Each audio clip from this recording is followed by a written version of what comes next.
Foster's cards. For more information, visit us at fosters.ky. Legendary Month at Foster's. Butter because we care.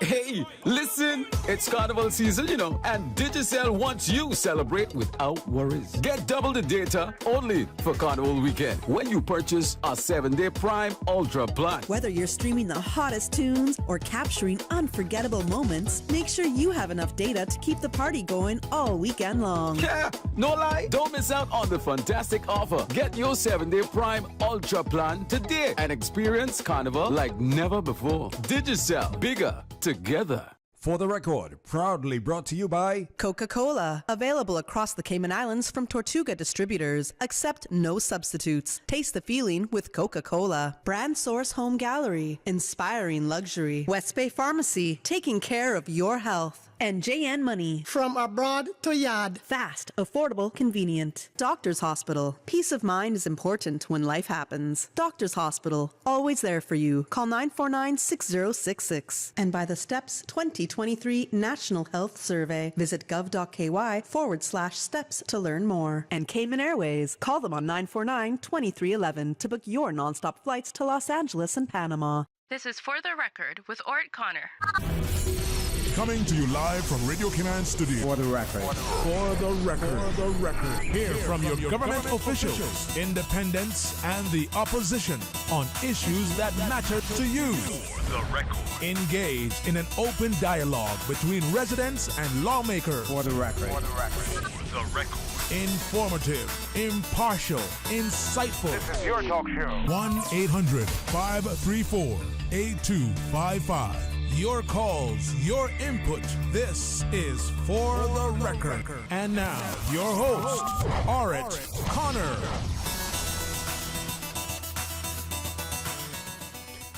Good morning, good morning, good morning, O land of soft, fresh breezes and verdant trees so fair. Today's Wednesday, the 21st day of June 2023, right here in the beautiful Cayman Islands. We hope and we trust that everyone had a restful, peaceful, enjoyable evening, as well as the long holiday weekend as well. Those of you who are on the roads of the Cayman Islands, whether you're a pedestrian, a cyclist, or if you're operating in a type of motorized vehicle, we again urge you to please be extremely cautious. Ensure that you observe the rules of the road. If you don't know the rules of the road, please make sure that you familiarize yourself with them as well. If you do so, you're not only protecting yourself, but you're protecting other road users as well. And we continue to see on social media platforms as well as in our local papers evidence of more and more vehicular accidents taking place in the Cayman Islands. Also note that at the Camana Bay roundabout, now we see where those bollards again had to be placed in there to separate lanes when you're turning. Again, I will maintain until someone shows me otherwise that the Cayman Islands probably is one of the few jurisdictions where you have roundabouts that are supposed to assist with the free flow of traffic, where you actually have to put in these bollards to ensure that people get into their proper lanes. Roundabouts are really not supposed to operate like that, but we know what we have here in the Cayman Islands as far as the driving public is concerned. Any and everyone basically has the ability to get a license, and we still continue to question. The how robust the testing process here in the Cayman Islands is for drivers as well. So, those of you who are celebrating a birthday today, we want to wish you a happy birthday, or if you celebrated one over the past few days, a belated happy birthday as well. And we have several birthday shout-outs this morning. And to remind you that the For the Record birthday shout-outs are proudly brought to you by More Than Words, your gateway to local books and more. Connect to your culture.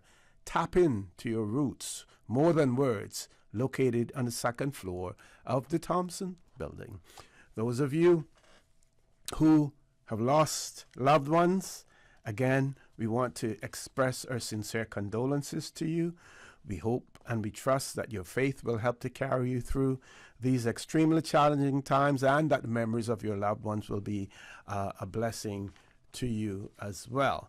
And in that vein, I'd like to extend condolences to the family of Mr. Barclay Coe, who unfortunately passed away. Mr. Barclay Coe, many of you will recall him working with the Customs Department. Some of you may also recall that he was a consummate sportsman as well. Not only played baseball, but he was a football player as well. Mr. Barclay and his brother Sims, extremely popular here in the Cayman Islands. So we want to extend our sincere condolences to his family. Also, we unfortunately heard of the passing of Mr. Jones Wells yesterday as well. We want to extend our sincere condolences to his family. Mr. Jones Wells, an extremely popular and efficient plumber in the Cayman Islands as well. And he was one of those plumbers who could do the huge jobs in the condos and the buildings that were being built in the Cayman Islands, but also, he could come to your individual homes, your residence, and do work, as well. Something that we find that more and more people are having difficulty with now, finding the small contractor who will come out to do work for you as well. So again, special and sincere condolences to the families of Mr.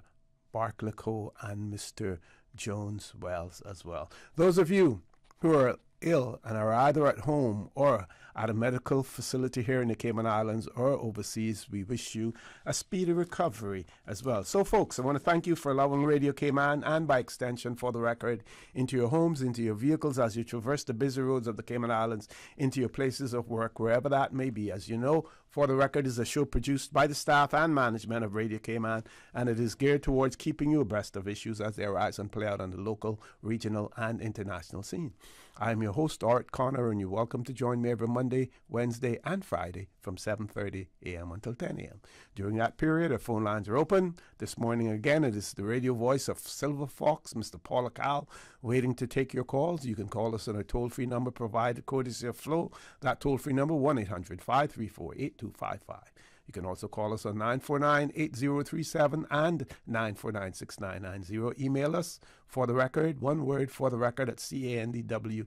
WhatsApp us, 925-3261. You can also call us from that number as well. Follow us on YouTube. You do that by subscribing to Radio Cayman live stream. And, of course, we are on Facebook as well. So, we do have a caller. I'm going to take that caller before we go to the commercial break, but we have some birthday shout-outs. First of all, I was supposed to give this birthday shout-out on Friday morning, and those of you who were listening on Friday morning would have known that my opening remarks were abbreviated because we had panels in the studio from 7:30. So as a result of that, I neglected to wish Miss Nella. Some of you may not recognize her last name, Miss Nella Stone. Nella, some of you may know her as Roy Connolly's sister as well. She lives over in Hatland, and she celebrated her birthday on Friday, and they had a big cook-up and a big celebration, and want to wish Miss Nella Stone a belated happy birthday as well. I'll tell you a little secret about her as well. I'm doing this reluctantly. She is one of the best crab pickers on the island. Now, I'm saying that, but I'm not giving you her contact number. I already told you where she lives in Hotland, but you might not be able to find it. I won't tell you the exact road either, because you know why?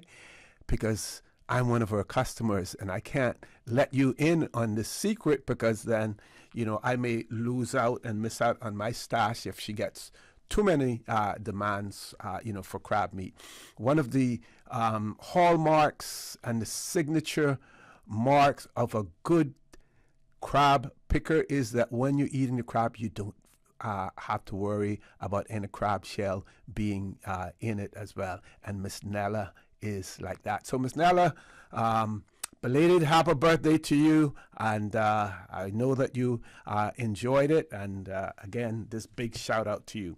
Also, we have other birthdays. Yesterday, Mr. Keith Tibbetts III celebrated his birthday, and Miss Onita Gazan celebrating her birthday today. Also, Trisha Coleman Ali celebrating a birthday today, and Jewel Studenhoff, as well as Miss Adonza Harrison. She's also celebrating a birthday. Adonza Harrison, also well known in the Cayman Islands for her, promotion, as well.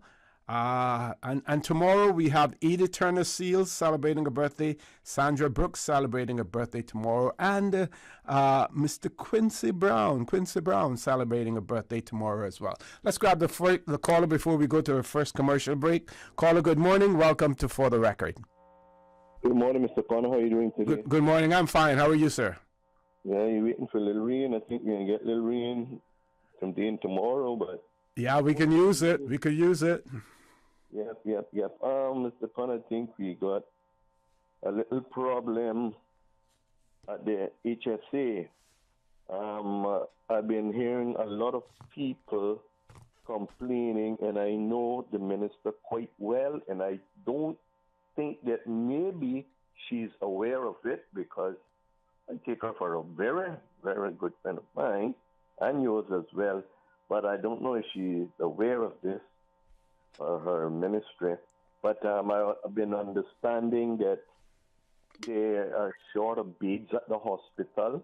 They don't have any pillows. They don't have any blankets. And sometimes the people that go into the emergency room, they have to stay all like 4 and 5 hours before they can get a bed. So I don't know if the public would need to get a GoFundMe and try to get some stuff, because I see that they're cleaning the hospital up, but we're short of beds and pillows and blankets. Okay. And like I said, I don't know if the minister is aware of that, but it's something to look into. Or maybe we might need to have the doctors now from the clinic visiting the people at their homes. At least they can have comfortable beds and stuff to lie in, But like I said, I'm just putting this out there because I'm sure that if the minister in charge knows about it, she will do something about it. Well, caller, your call couldn't be any more timely than it does. And, if we had conspiracy theorists out there, some of them would say maybe OC set him up to make this call. Because at 7:30 this morning, we're going to have in the studio with us the Director of Support Services at the Health Services Authority, Ms. Raquel Sutherland. Also in the studio, will be in the studio with us the medical doctor and anesthetist, Dr. Karana Davis Irons, and also the health and safety officer, J.Z. Wilson. They will be talking about the Joint Commission International, and they will be talking about that. The Joint Commission International assists international healthcare organizations, public health agencies, health ministries, and others to improve the quality and safety of patient care in more than 100 countries. Joint Commission International envisions the future of zero harm and highly reliable care delivery, and is committed to making it a reality by collaborating with healthcare organizations to transform the way that they work. So they will be here talking about that and about their gold seal of approval and their accreditation, which the Health Services Authority has received. So I will ask your question, or I'm sure that we will have the phone lines open at some time after 8:30, not exactly at 8:30, because once they get here, we want to give them an opportunity to get the conversation going. But caller, I will pose your question to them, but if you want to call in during the course of that conversation, you may do so as well. So it couldn't be more timely because, like I said, we're going to have in the studio with us the Director of Support Services, Ms. Raquel Sutherland, Medical Doctor, Dr. Karana Davis-Irons, and the Health and Safety Officer, J.Z. Wilson as well. Caller, I want to thank you very much for that. Folks, we're going to take a commercial break. Please stay tuned for the record. We'll be back shortly.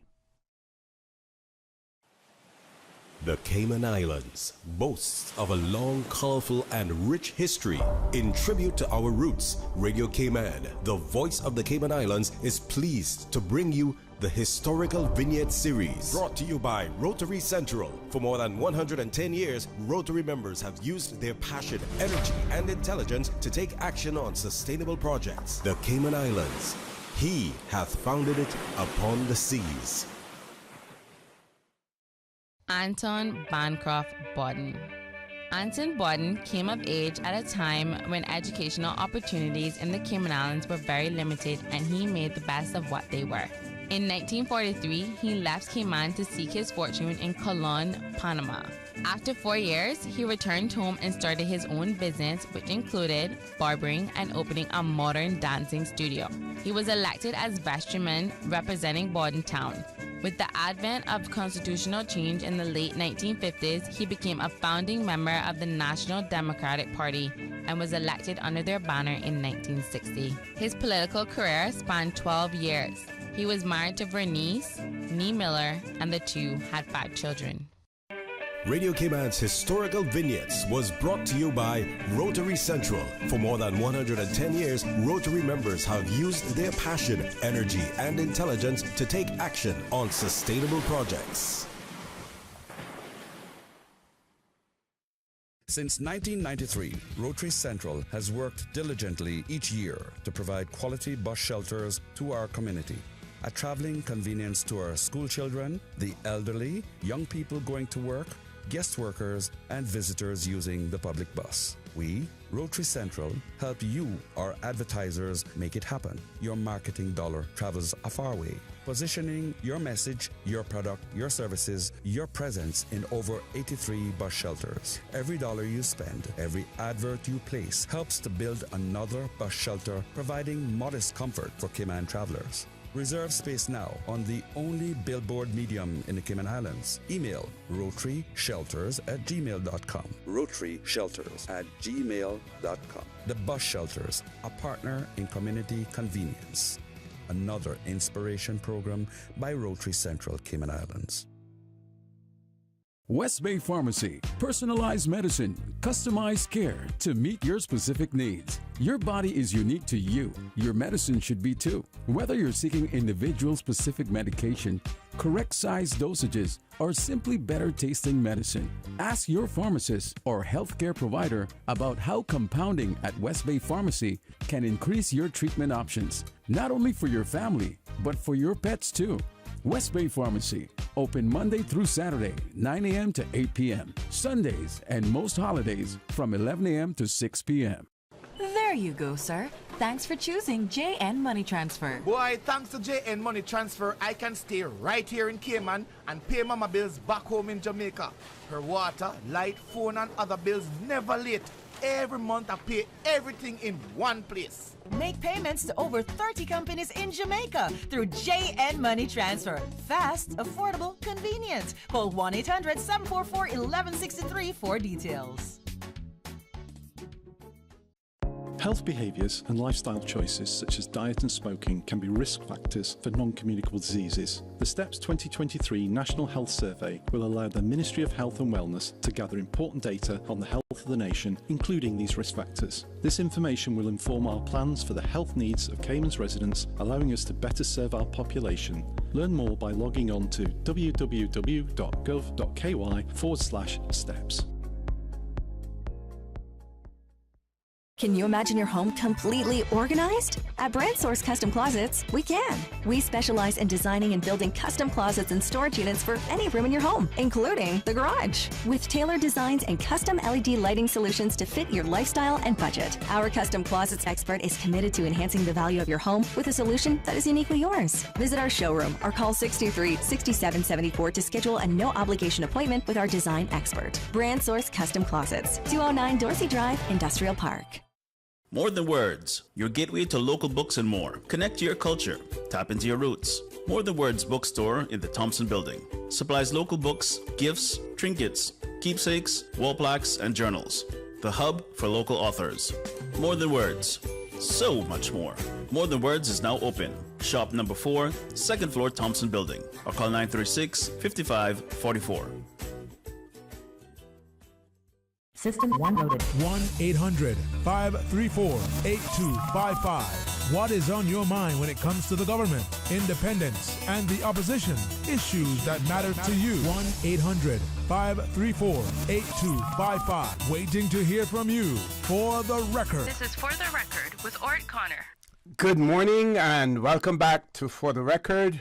No guests in the studio yet, but we will have representatives from the Health Services Authority in the studio with us a little bit later on. We do have a caller. Before we go to that caller, I just want to give a big shout out to Mr. Garth Arch and Mr. James Watler, who will be receiving their royal gongs. That is, receiving their MBEs. They were announced at the King's birthday ceremony on Monday. So big shout out to Mr. Garth Arch and Mr. James Watler. I will give you more information about them later on after we have some open line when our guests leave. If they're scheduled to be here until 9:30, but I'm sure that depending on how the conversation goes and if their schedule allows, we will try to keep them until 10 o'clock if there's more information to impart to our listening and viewing audience as well. So let's go to the phone lines. Caller, good morning. Welcome to For the Record. Good morning, sir. Good morning. How are you? I am well. How are you? I'm fine, thanks. Sorry? Could I send a birthday wish? Oh, yes. 2 or 3 if you want. I would like to say happy belated birthday greetings going out to Mr. Roy Monroe. Papa, that's from yours truly and all the rest of us, especially from Bobo. And we wish you health, wealth, happiness, and all God's richest blessings. And he celebrates, is it today? He celebrated on the 19th. The 19th. Okay, yeah. Many happy returns. Many happy returns. Bye-bye. Thank you very much, caller, for that as well. So that gives us, one more thing that I wanted to talk about, and I am a consummate reader of online newspapers. Of course, I'm cheap about it as well. So those newspapers where you have to subscribe. Some of them are not like the Guardian, where they ask you for a subscription, but you're not forced to subscribe. They're publicly funded, and they ask for contributions, the Guardian, but they don't deny you access to their site if you don't contribute. So, but I'm a consummate reader, and this is a story that really sort of touched, my sensitivities, and it was in the Jamaica Gleaner as well as the Jamaica Observer. And in the Observer, the caption is, "Help keep my sister alive. Sibling of burn victim appeals for assistance to raise US $45,000. Now, in the article, it talks about the fact that this US $45,000 is required for an air ambulance. Now, I saw where one politician yesterday donated $5,000 US, and another merchant donated another $2,000, and I believe that the donations had reached somewhere about $17,000 US. There are many Jamaicans here in the Cayman Islands who make good money. There are many Jamaican companies in the Cayman Islands who are profiting immensely from doing business in the Cayman Islands as well.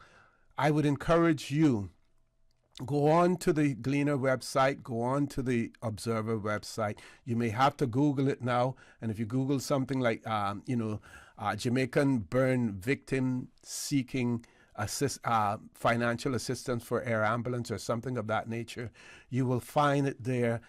They have account numbers and everything where you can contribute. But this is a very, very touching situation, and some of you may say, well, why can't the Jamaican government or the Jamaican people do something about it? And I'll just share this part of it with you. It says Shamelia Dunkley is making a heartfelt plea to the public, urging them to assist her 14-year-old sister, Akelia Dunkley, in her battle for survival and the pursuit of her dream to become an architect or a model. Akelia suffered life-threatening third-degree burns during the explosion that occurred in the kitchen of her residence in Burnt Savannah, St. Elizabeth on Friday morning. Currently fighting for her life at the University Hospital of the West Indies in St. Andrew, Akelia urgently needs to raise $45,000 US to cover the expense of an air ambulance that will transport her to the Joseph M. Still Burn Center in the United States of America. That burn center is in Georgia, actually, where she will undergo surgery and receive specialized care. With time running out, the family is appealing to the public for support to save Akelia's life. It is incredibly difficult to see her in this condition. I'm doing my best to stay strong, but when I was at the hospital, I couldn't stop shaking. She didn't say much to me. On Friday, when we brought her to University Hospital of the West Indies, she smiled at me and tried to speak, but I told her to rest. She mentioned feeling weak and experiencing intense heat in her body. So that's a part of the article. But again, I say to you, Jamaican companies that are making huge profits here in the Cayman Islands, you Jamaicans who are doing quite well here in the Cayman Islands, please help your fellow countrymen. Never mind, don't ask questions about why the government isn't doing it. Rather than asking why isn't it being done, you should say, why aren't I doing something about it as well? Folks, top of the hour, 8 o'clock news. Please stay tuned for the record. We'll be back immediately after the 8 o'clock news. Radio Cayman time check now, 8:01. This time check brought to you by our friends at Foster's. Legendary. Legendary. Legendary.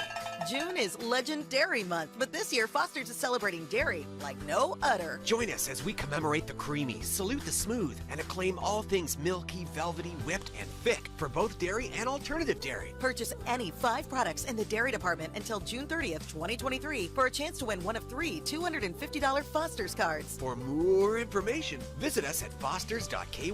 Legendary Month at Foster's. Butter because we care. The voice of the Cayman Islands. 89.9 FM in Grand Cayman and 93.9 FM in Cayman Brac and Little Cayman. Silver wings shining in the sunlight. Radio Cayman. The 8 a.m. news is brought to you by ValueMed Pharmacy. Save time and order your prescription refills online at value-medpharmacy.com. VALU-medpharmacy.com. For today's biggest news. Radio Cayman, the voice of the Cayman Islands.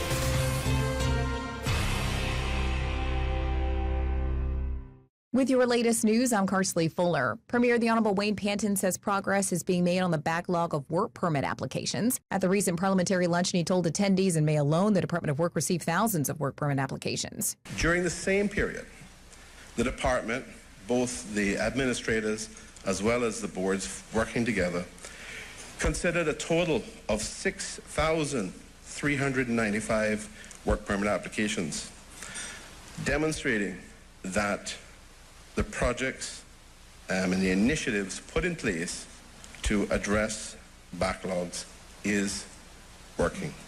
They are bringing about positive results. Mr. Panton says he expects the situation to be addressed within the next 2 or 3 months. The total number of work permit applications that are pending is just over 5,000. But as you can see, if they are receiving just under 3,000 work permits from me as new ones, including renewals, and they have processed 6,395, we should be able to deal with these outstanding applications that are pending, just over 5,000, in very short order. As to residency applications, specifically 8-year PR applications, he said about half of the 334 outstanding applications had been considered, and a team of administrators is processing approximately, quote, 45 per month. Private, public, and nonprofit stakeholders will participate in a biodiversity strategy workshop with an aim of developing a unifying vision and strategic priorities for biodiversity in the UK overseas territories. The Cayman Islands Department of Environment is leading the workshop in collaboration with visiting representatives from the Joint Nature Conservation Committee, the JNCC. It's a public body that advises the UK government and devolved administrations on UK-wide and international nature conservation. Department of Environment Director Gina Ebanks-Petrie says the JNCC has a long history of supporting local biodiversity action and coordinating opportunities for conservation across the UK overseas territories. She adds the workshop comes at an opportune time following the introduction of natural capital accounting to the Cayman Islands and coinciding with efforts to develop a national climate change policy, as well as an increased call from the local community to safeguard the ecosystem services our unique species and habitats have provided to our people for centuries. The workshop is expected to result in identification of a unifying vision and strategic priorities for biodiversity to support national conservation goals and identify funding gaps that could be filled by Darwin Plus grant schemes. Invitees to the workshop include representatives from more than 15 public, private, and nonprofit organizations. April Cummings, Radio Cayman News. Now with a check of international news, here's the BBC, which will take us out of the newscast. I'm Carsley Fuller. Hello, I'm Emily Thomas with the BBC News. Ukraine says it's made incremental gains against Russian invaders in the south and repelled their attacks in the east. President Zelensky has acknowledged the counter-offensive has been slower than hoped for, but he said he was confident of ultimate success. The rebuilding of Ukraine after the Russian attack is being discussed in London. Mr. Zelensky told the meeting the aim should also be reforming his country and making it attractive to investors. The UN says there's been a drastic fall in Ukrainian food exports through Black Sea ports. It said Russia had been slowing the inspections it can carry out. There's been a furious Chinese reaction to President Biden comparing the Chinese leader Xi Jinping to dictators. Mr. Biden has said his counterpart reacted like all autocrats when he heard about the US shooting down a suspected spy balloon, anger over not having control.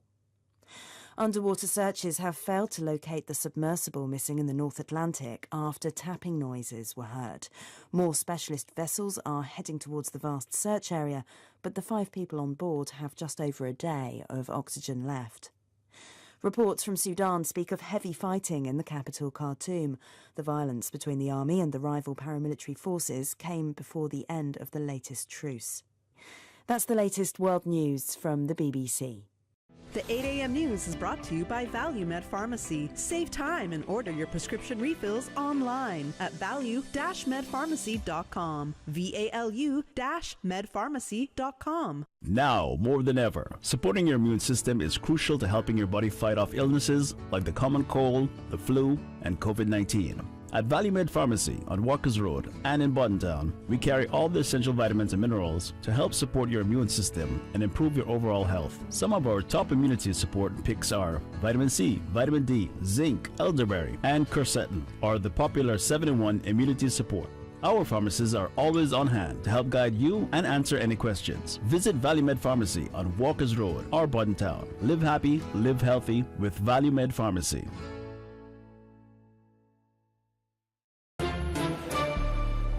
Stay in touch with Radio Cayman with the latest up-to-date, accurate news and information. For your convenience, the headline news will be repeated on our sister station, Breeze 105.3 FM, weekdays at 8:30 a.m. Follow Radio Cayman on social media, Facebook, Instagram, Twitter, or download the Radio Cayman app in the App Store or log on to www.radiocayman.gov.ky and stay connected to what's happening in the community. Radio Cayman, your voice, your choice, your radio.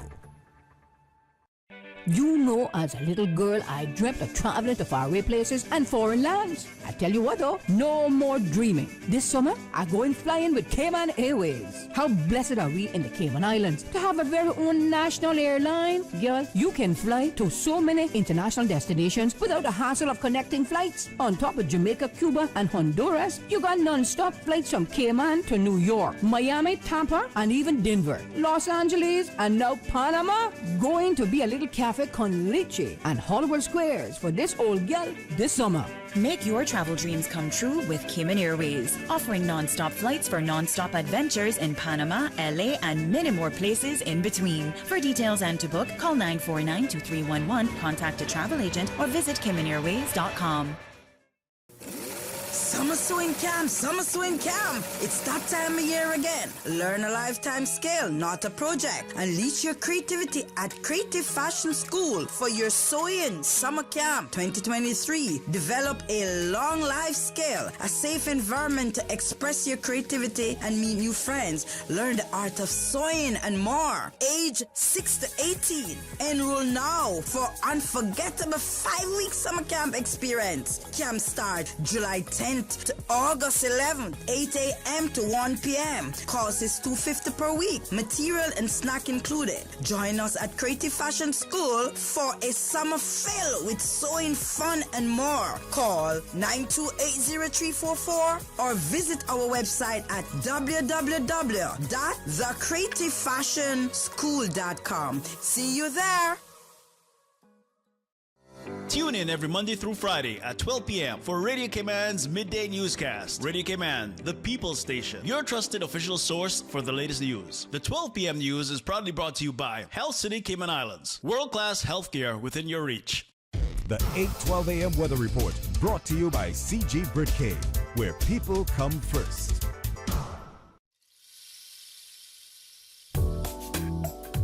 Good morning, Cayman. Let's take a look at your latest weather. It's mostly cloudy with some rainfall on right now, so be careful on traversing on the wet roads of Cayman. It's present temperature 83 degrees Fahrenheit, but it feels like about 92. Winds are out of the east at 17 miles per hour with some gusts up to 24 miles per hour. Relative humidity 85%. Last night's low temperature was at 83. The barometric pressure still at 29.88 inches and holding. Isolated showers with moderate winds and seas are expected across the Cayman Islands over the next 24 hours in association with a ridge of high pressure over the Caribbean.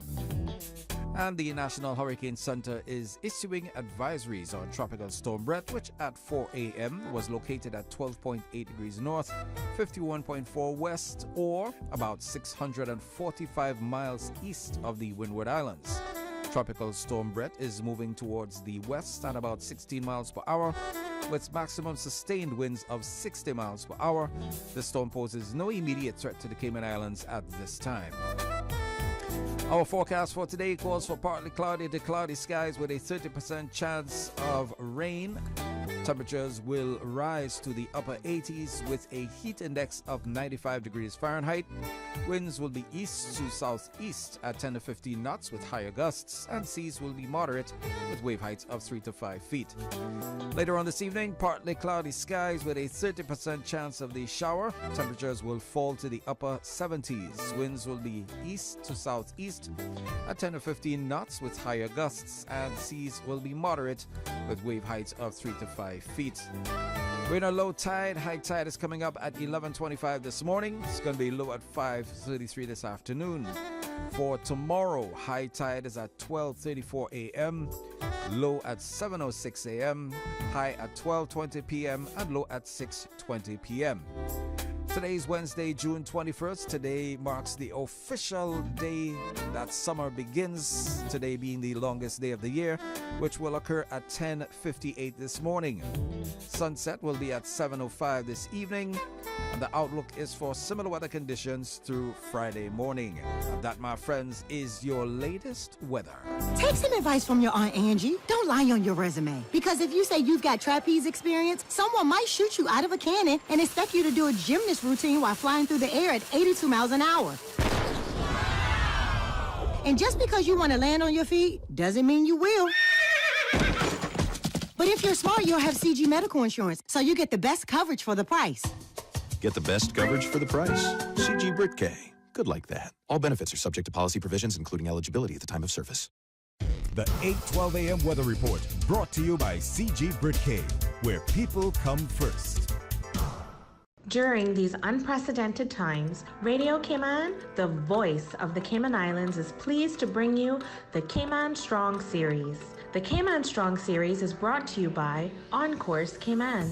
Visit encourse.ky to view a full list of wellness services and their qualified team. Encourse Cayman, health, wellness, and happiness. Achieving our goals is rewarding, but at times can feel frustrating, especially if and when we miss our target. As you approach your goals in life, set yourself up for success. When setting your goals, keep it positive. The human brain does not work very well in the negative. For example, if told not to think about pink elephants, most people's brains go straight to a pink elephant. When setting goals, focus on what you are doing rather than what you are not going to do. For example, instead of saying to yourself not to go on Facebook, say to yourself that you will study more. Change your thinking and change your life. During these unprecedented times, Radio Cayman, the voice of the Cayman Islands, is pleased to bring you the Cayman Strong Series. The Cayman Strong Series is brought to you by Encourse Cayman. Visit encourse.ky to view a full list of wellness services and their qualified team. Encourse Cayman, health, wellness, and happiness. These days, feelings of loneliness, anxiety, stress, and depression can be overwhelming. Just know you are not alone. Encourse Cayman offers private mental health services for children, teens, adults, and groups.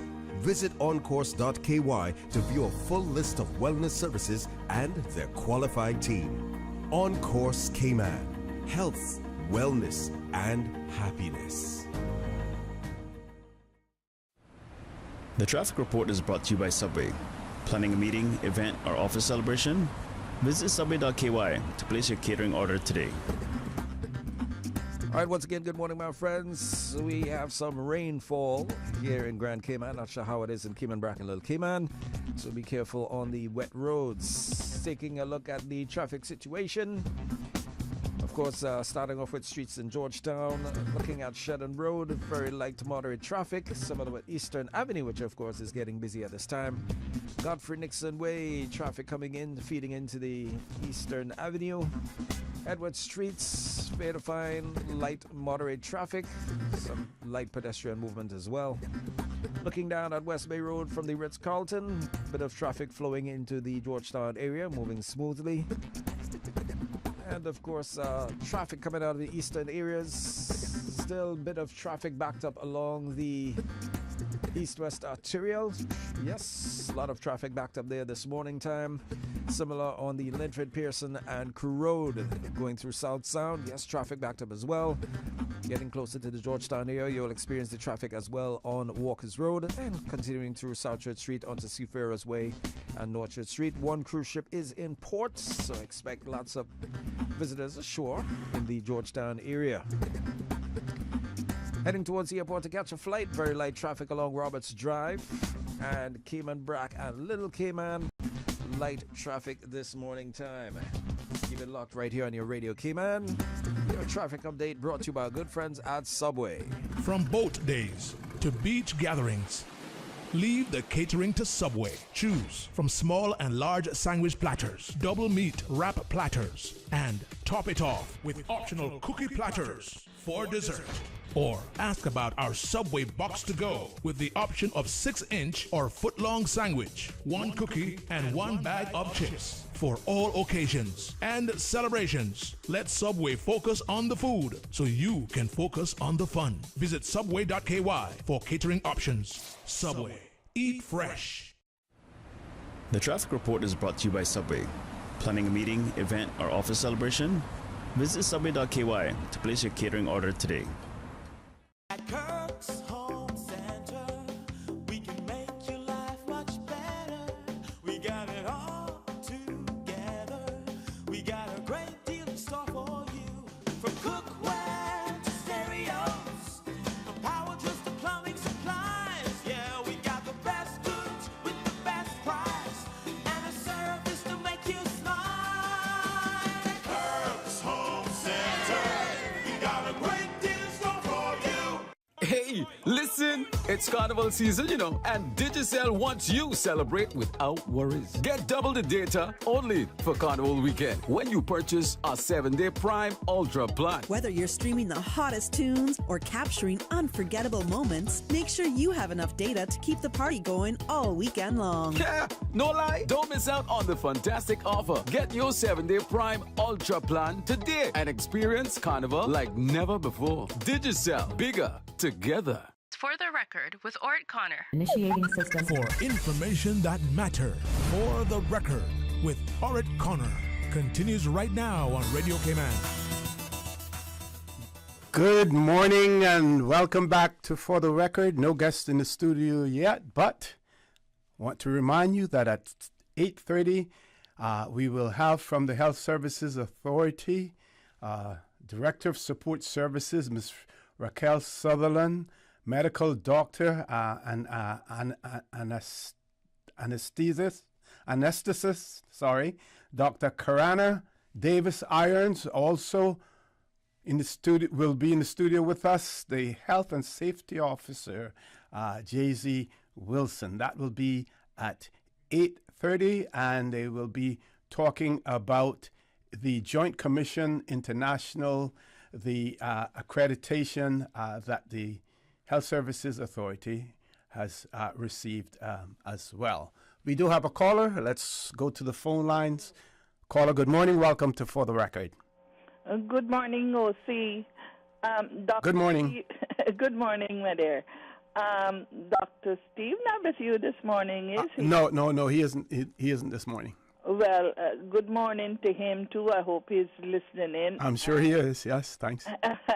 And I usually miss him, you know, because he has so much information. But just a while ago, I heard you appealing to the public here, the Jamaican public here, and anybody that is willing to give and have to give and have it to give for a 14-year-old burn victim, yes. Yes. Now, I'm appealing for my own Caymanian as well. I don't really know his full name. All I know him by is African. But I understand his name is Olin. And he is always on the street. He sleeps on the beach. He sleeps in cabanas. Or see, anybody with a heart out there, anyone that can give him a meal, see that he gets to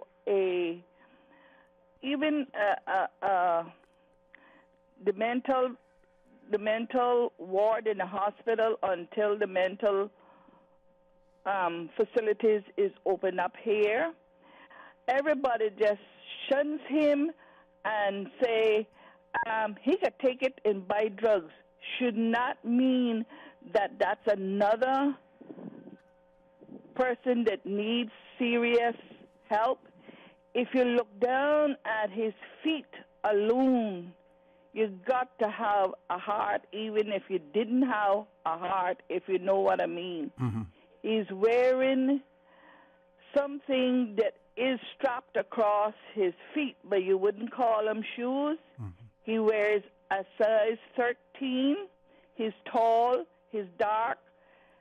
What about family members? Does he, any immediate family members that you're aware of? I understand that he has a sister or two, but they drove him out of the house that they have. No, I don't know. He's from the Boston Bay area, but he's all about in town. He's all about begging for shoes, begging for clothes, and everybody. We have churches, OC.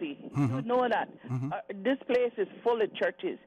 Can they see a need and have some mercy and says, we're going to try and get this boy in? He might be about, he's not a boy anymore, he's a man. He should be in his late 40s, early 50s. Caller, we continue to hear about more and more homeless people in the Cayman Islands.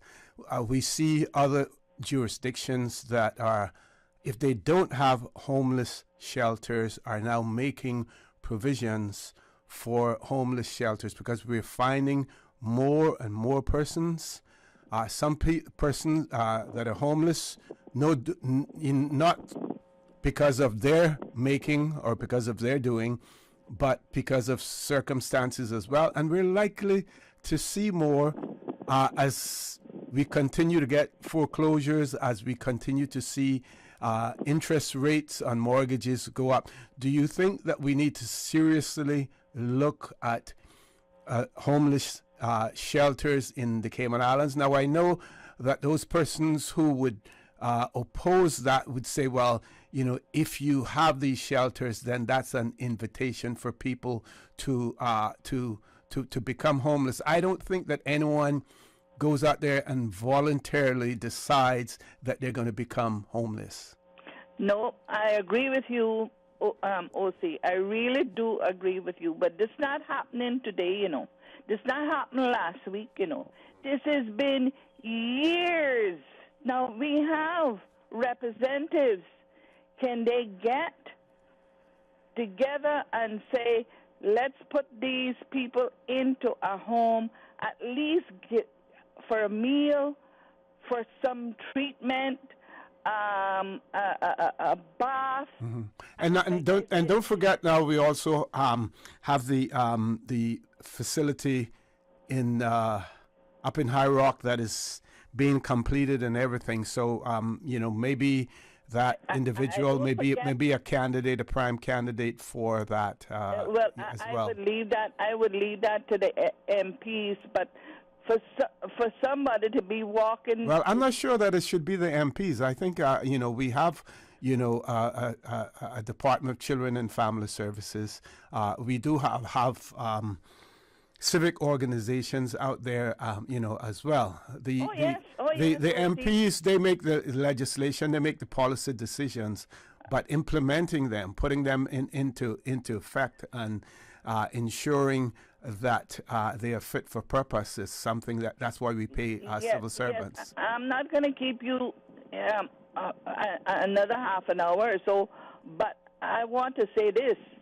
I know all of that, OC, but why should this go on year in and year out? And this guy, he doesn't steal, I don't think, but he's begging, and I see people that would have something to give him.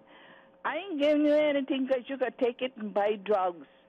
And about the MPs, who we have to depend on then? These facilities, yes, okay. But the thing is, it got to be somebody to say enough is enough. A few months ago or a few weeks ago, they took him and they put him in jail. Now, why didn't they not keep him there and feed him, and then he'll get a bath, and then he'll get some clothes, and God knows if you see his feet, his.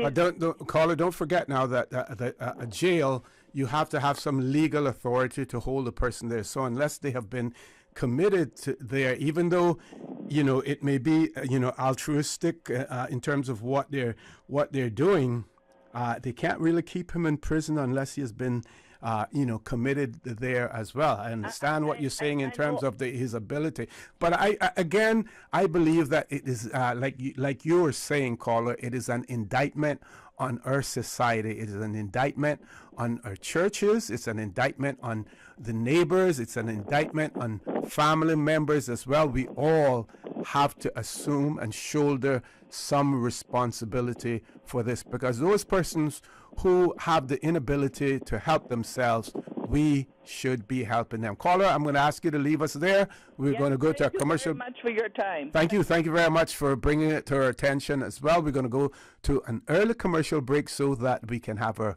panelists all prepared for the discussion. So folks, don't change that dial. Please stay tuned. You need to hear about what the Health Services Authority is doing. We know we have pundits out there, we have the naysayers out there, but we need to remember the population of the Cayman Islands in 2004 was just a little bit over 45,000. I think they're saying now that we're somewhere closer to the 80,000 range in the Cayman Islands. That means that there are pressures on all of the infrastructure of the Cayman Islands. The Health Services Authority, they're not immune from the pressures as well, but they're doing their part to ensure that they deliver quality service to you. So you want to be able to listen to them. And like I said, at some point in time, we will hopefully open the phone lines. But if we don't, I will give you the details in terms of sending us emails or WhatsApp messages if you have any questions. So please stay tuned. For the record, we'll be back shortly.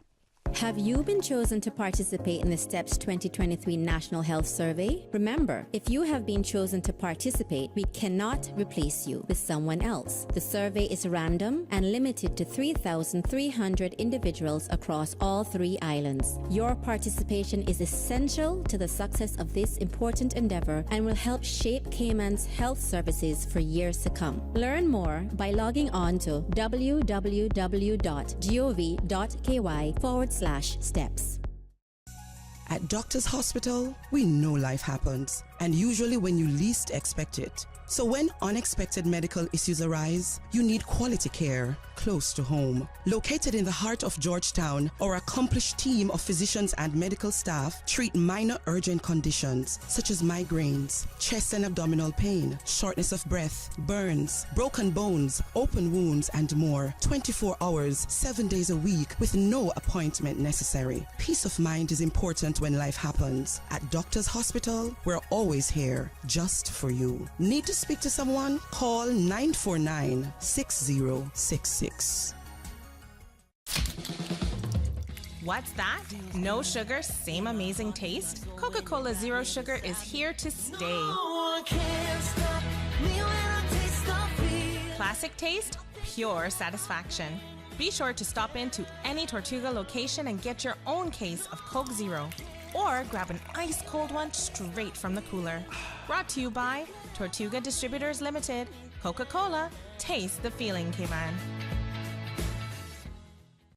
You know, as a little girl, I dreamt of traveling to faraway places and foreign lands. I tell you what though, no more dreaming. This summer, I'm going flying with Cayman Airways. How blessed are we in the Cayman Islands to have a very own national airline? Girl, you can fly to so many international destinations without the hassle of connecting flights. On top of Jamaica, Cuba, and Honduras, you got non-stop flights from Cayman to New York, Miami, Tampa, and even Denver, Los Angeles, and now Panama. Going to be a little cafe con leche and Hollywood Squares for this old gal this summer. Make your travel dreams come true with Cayman Airways, offering non-stop flights for non-stop adventures in Panama, LA, and many more places in between. For details and to book, call 949-2311, contact a travel agent, or visit CaymanAirways.com. System 1 loaded. 1-800-534-8255. What is on your mind when it comes to the government, independence, and the opposition? Issues that matter to you. 1-800-534-8255. Waiting to hear from you. For the record. This is For the Record with Orrett Connor. Good morning and welcome back to For the Record. As promised, we have guests in the studio. We will be talking about the Joint Commission International's accreditation. In the studio with us, Director of Support Services, Ms. Raquel Sutherland, Medical Doctor, Dr. Karanya, am I pronouncing that right? Karina Davis Irons, and Health and Safety Officer, J.Z. Wilson. Folks, good morning. Welcome to For the Record. Thank you. Thank you. Good morning. Thanks for having us, Mr. O.C. Okay, and before we get into the subject, I want to give each of you an opportunity to talk about your role in the Health Services Authority, what you do as well, so that our listening and viewing audience can become familiar with you as well. All right. So I guess I'll go first. Yes. As Mr. O.C. mentioned, my name is Raquel Sutherland, and I am the new Director of Support Services at the HSA. And congratulations. Thank you very much.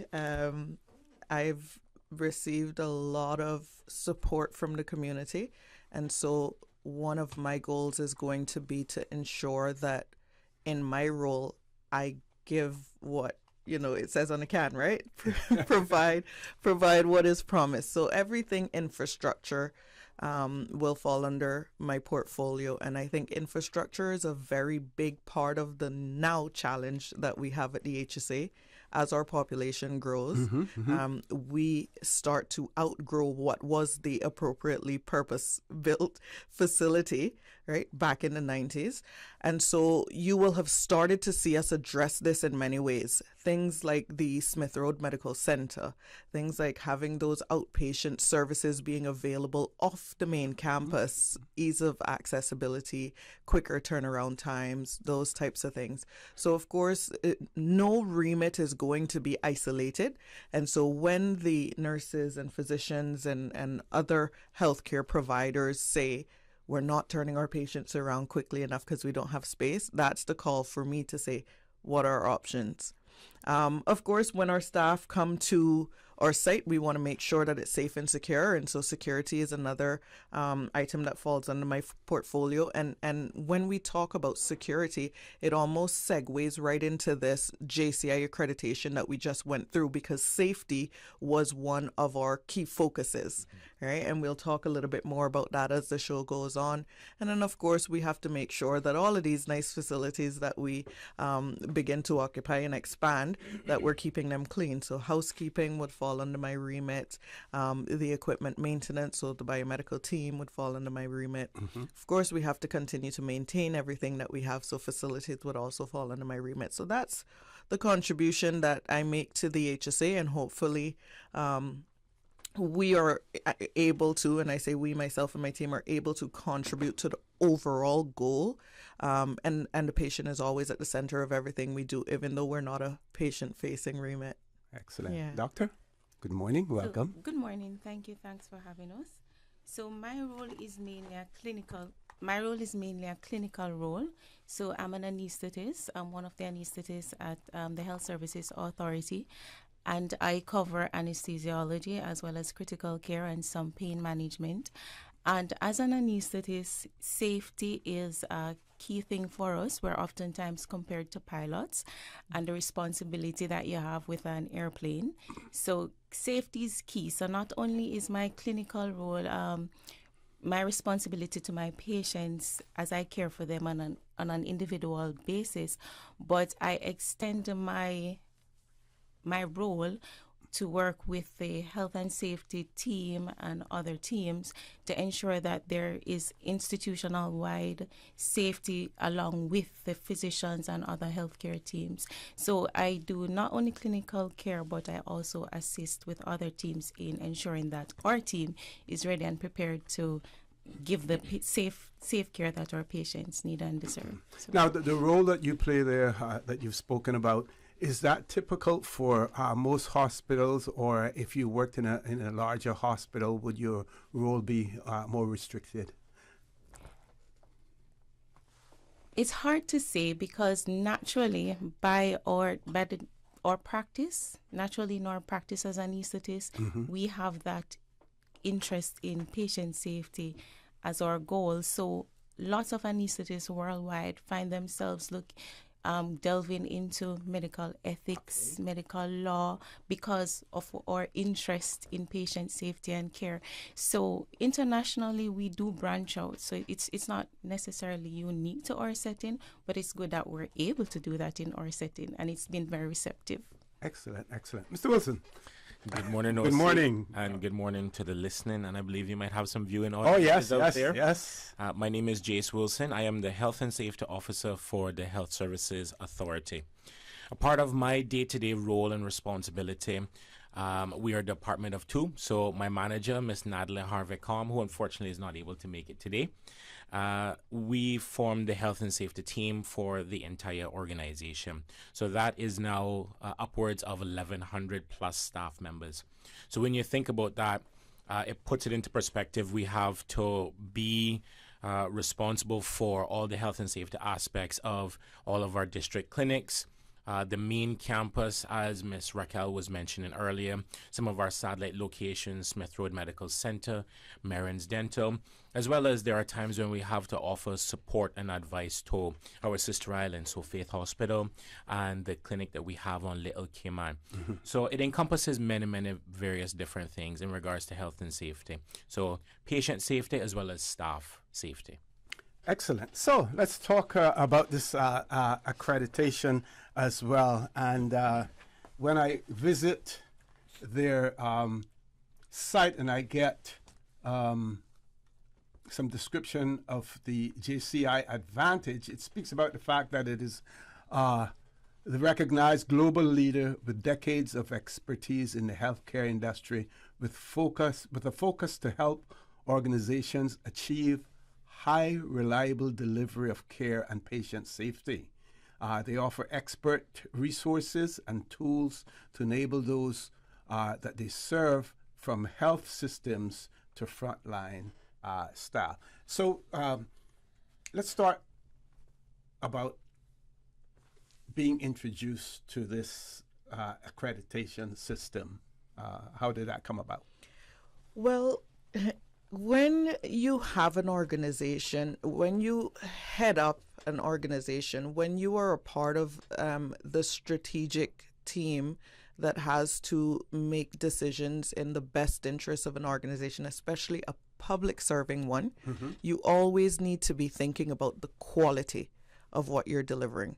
Because it's great to have deliverables, and it's great to say that we monopolize a market, or it's great to say that we don't have much competition. But the reality is that is never the focus. The focus is always going to be what is the best quality of care that we could provide. And that care model has essentially been a core component of HSA's core values since forever. And so if we are going to be committed to caring, we have to ensure that that is going to be quality care, right? As our national healthcare provider, we have a responsibility that despite who comes into the healthcare market will always be unmatched because we're the national provider, right?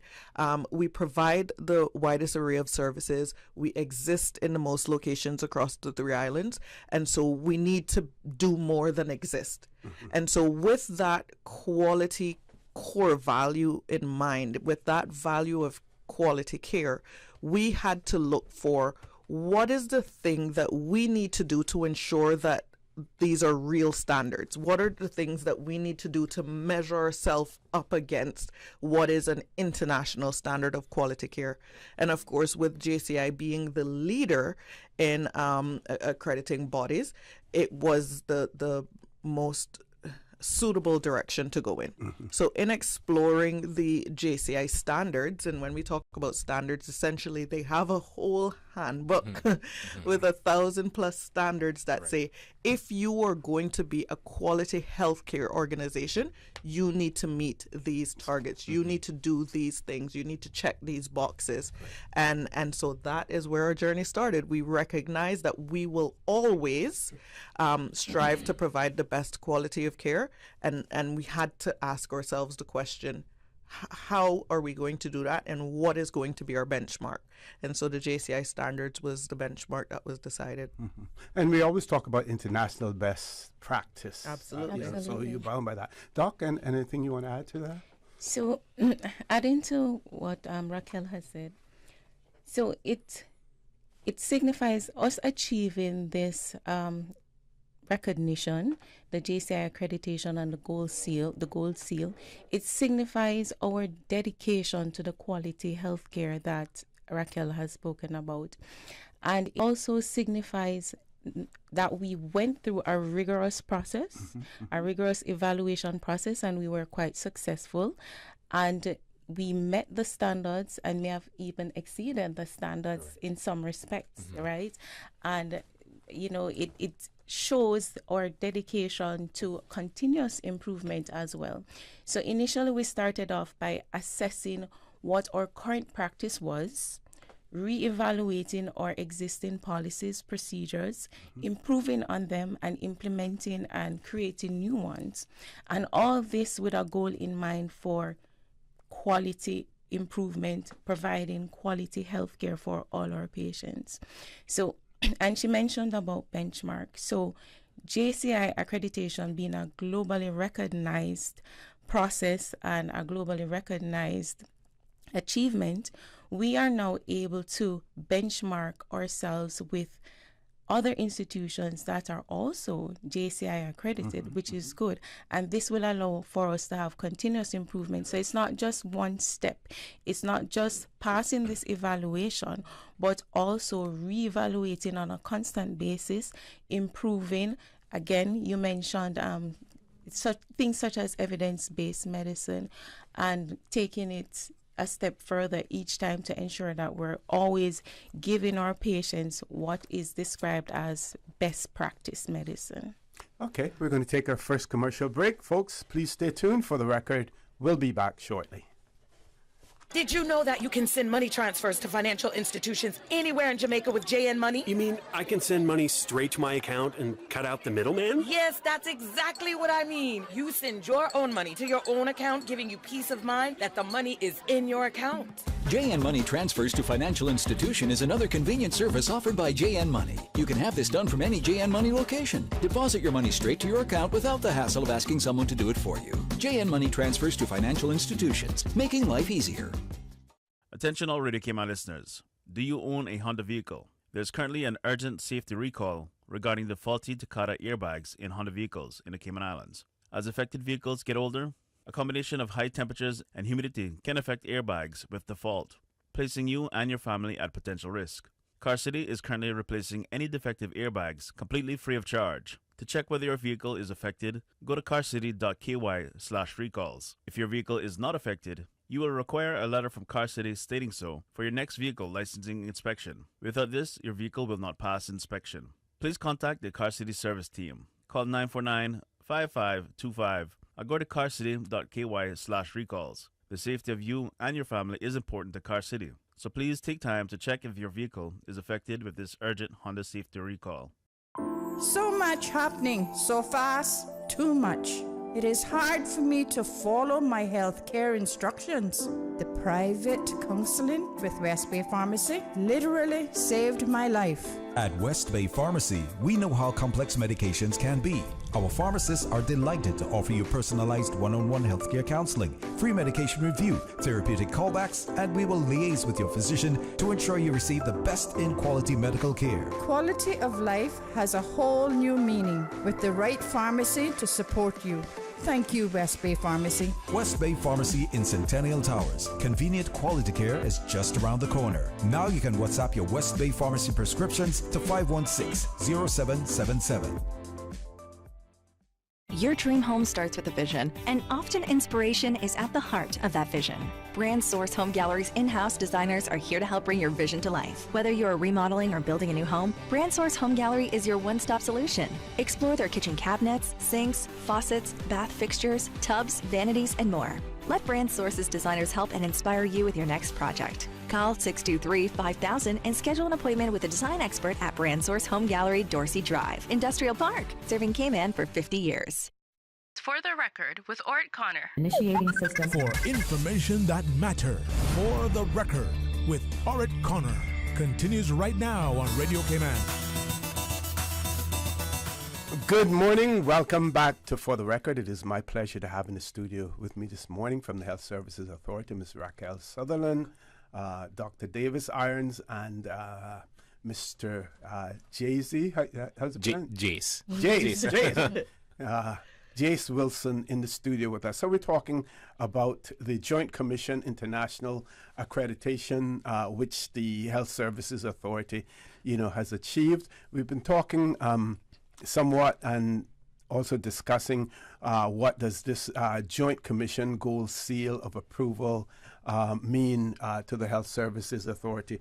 And, before we go into more detail into that, I must say that those persons, including myself, because I have to pick up my eye drops for my glaucoma, and the mere fact that the Health Services Authority now has a dedicated area that is separate, from the hospital, where you can go and pick up your prescriptions. You can send them in advance. So many people are so appreciative of that, while at the same time we know that some of our older folks, the saying in Cayman, if you want to meet someone these days and you haven't seen them for a while, you either go to a funeral or you go to the hospital. So some people still like to make that trip, but they're extremely appreciative, of what the health services, has done. Now, I'm going to include into this one caller we had this morning, and I'm not sure whether this was anecdotal or whether or not the person had heard from someone else, but speaking about the waiting time in the emergency, and if you then have to be committed to a room, that sometimes you have to wait for a period of time because there may not be beds available. Some talk about sheets and stuff like that, and whether or not the minister was aware of that. And sometimes we have to take what we hear. I'm going to say this publicly with a grain of salt, because we always say it's your story, my story, and the truth. As well. But we know that the Health Services Authority has made enormous strides in the Cayman Islands. For those of you who are not aware of it, that old immigration building that's right across the street from here, that's where our hospital used to be located, before. Yeah. So, we've come a long way. And if you've seen some of the photos of the hospital when it moved up there with the screens, around the porch and things of that nature, we have come a long way. Yeah. And now you at the same time, you're competing now, if we can call it a competition, or you're also providing services where the private sector is also providing services as well. Yeah, and I think that's a multifaceted question. Yes, comment it was. that you had there, Mr. O.C. But in terms of the growth that the organization is seeing, that's exactly what is happening now. It's, you talk about the hospital that it was there in 1930, you talk about, I think about 37, you talk about outgrowing that into the structure that we had in the 80s. You talk about then outgrowing that into the structure that we put in the 90s, which is what you now see. And now we're currently outgrowing that, right? And so as our population grows, so do we. And so one of the things that we have to ensure that the public understands is that we see it too. Right? And in seeing it too, we are doing what we need to do to remain proactive. So one of the first things we did, like I mentioned earlier, is to start to move some of those services off the main campus. Management and the board right now have plans to increase bed spaces and bed capacity at the hospital, because we don't want to just have the outpatient services offsite, but we also want inpatient services to expand, because we're aware that, like we said, as the population grows, that becomes an increasing problem. But in terms of the wait times, again, we see that, and that is going to be synonymous with any hospital that you have. But in separating our acute and non-acute services, that is step one of one of the plans we've done. Many people by now hopefully will have been familiar with our new urgent care clinic. And so when we talk about A&E and emergency, and again, we as an organization, you will hear us starting to educate, and we'll continue to, and maybe we need to find new ways of educating the public and what are the concerns that we should go to A&E with versus what we go to urgent care with. Because historically, we've only had A&E. So we went there for everything. But now we need to start to say, hey, did you know that you can go to urgent care for these things, or that you should go to urgent care for these things, because that will be what starts to divide your time. Did you know that you wouldn't go to urgent care for something that you may have had more long term? You would make a GP appointment for that. So really it's 3 channels for that, first point of care. Did you know that you could go to your district clinics? Those types of things are what we sort of need to reiterate to the public to help to ensure that they're also having the most convenient access that they can access, whether that is in their district, whether that's coming to the main hospital. But we've started to action wait times as well. We have multiple plans and discussions in the works to address that. We have our A&E expansion that we're working on as well from an infrastructure standpoint, because we understand that even with the other smaller action items that we may have done so far, we still need more beds. And so that is actually in the works right now. For any of you who've been in A&E recently, you'll see that that is actively happening. So we're just asking the general public to bear with us, because again, our patients are at the forefront of everything that we do. And while it may seem a little inconvenient in the moment to have to, see our temporary setup or have to use another exit or entrance this weekend while we do works, the ultimate goal is to make sure that our patients can have a better experience at the end of the day. And you don't have the luxury of shutting the hospital down while this work is There you done. go. So our health and safety teams have to make sure that it's safe for them to still operate. Our physicians and other clinical staff have to, rework the way that and get creative in the way that they care for patients. But the quality won't change. The quality remains the quality, regardless of if we have to make some adjustments. Okay, we have a caller. Let's grab the caller before we go to our headline news at 9 o'clock. Caller, good morning. Welcome to For the Record. Yes, good morning. Good morning. Mr. Connor and to your panel there. Yes, I noticed that there is a lot of space still at the main Georgetown Hospital. Like, for instance, I know that you're all moving a lot of your stuff over to Smith Road area, but why is the meaning of that? Because, like, for instance, where the general practice was, I don't know what y'all got there. I see that's closed down. it was closed down sometime when I was past there. And then they also part where your physio department was, all that is closed down. But, you're all moving over into Smith Road. And I got a lot of friends, and they say that when they go to the hospital, there's no pillows there. And they're wondering, you said, well, do we have to get a GoFundMe or what to help out with this situation, or get the doctors to visit the patients at home, because at least they're more comfortable in their bed, because it seems like the waiting time there to get a bed is 3-4 hours, and stuff like that. When you go there, and that's a long time for a patient that would, normally be in pain, I guess. That's what they're there. So there's just a few things that I observe, because there's still a lot of space there, and I don't know if the government owns the Smith Road building or what, but it save a lot, because look where the physio department is. That's down in the old Marin place there where the KFC is, and I mean the government is paying rent for these places, and they got a lot of space out there. So caller, you're saying, are you saying that everything should be consolidated rather than giving you an opportunity, rather than everyone coming to the same area, that it is spaced out so that you don't have to come to a crowded situation? No, I'm not saying that, but what I'm saying is there's still a lot of space in the Georgetown Hospital that could be available, and government could save money on that as well. Well, what we'll do is we'll have the experts talk about that, because while we may look at it as being space, it may have to be considered, for something else, as well. But caller, we're going to have them respond to your question as well. We're going to go to our headline news when we return. I'm going to include this question in it as well. This person has written and said, can the panel please explain the systems at the district clinics?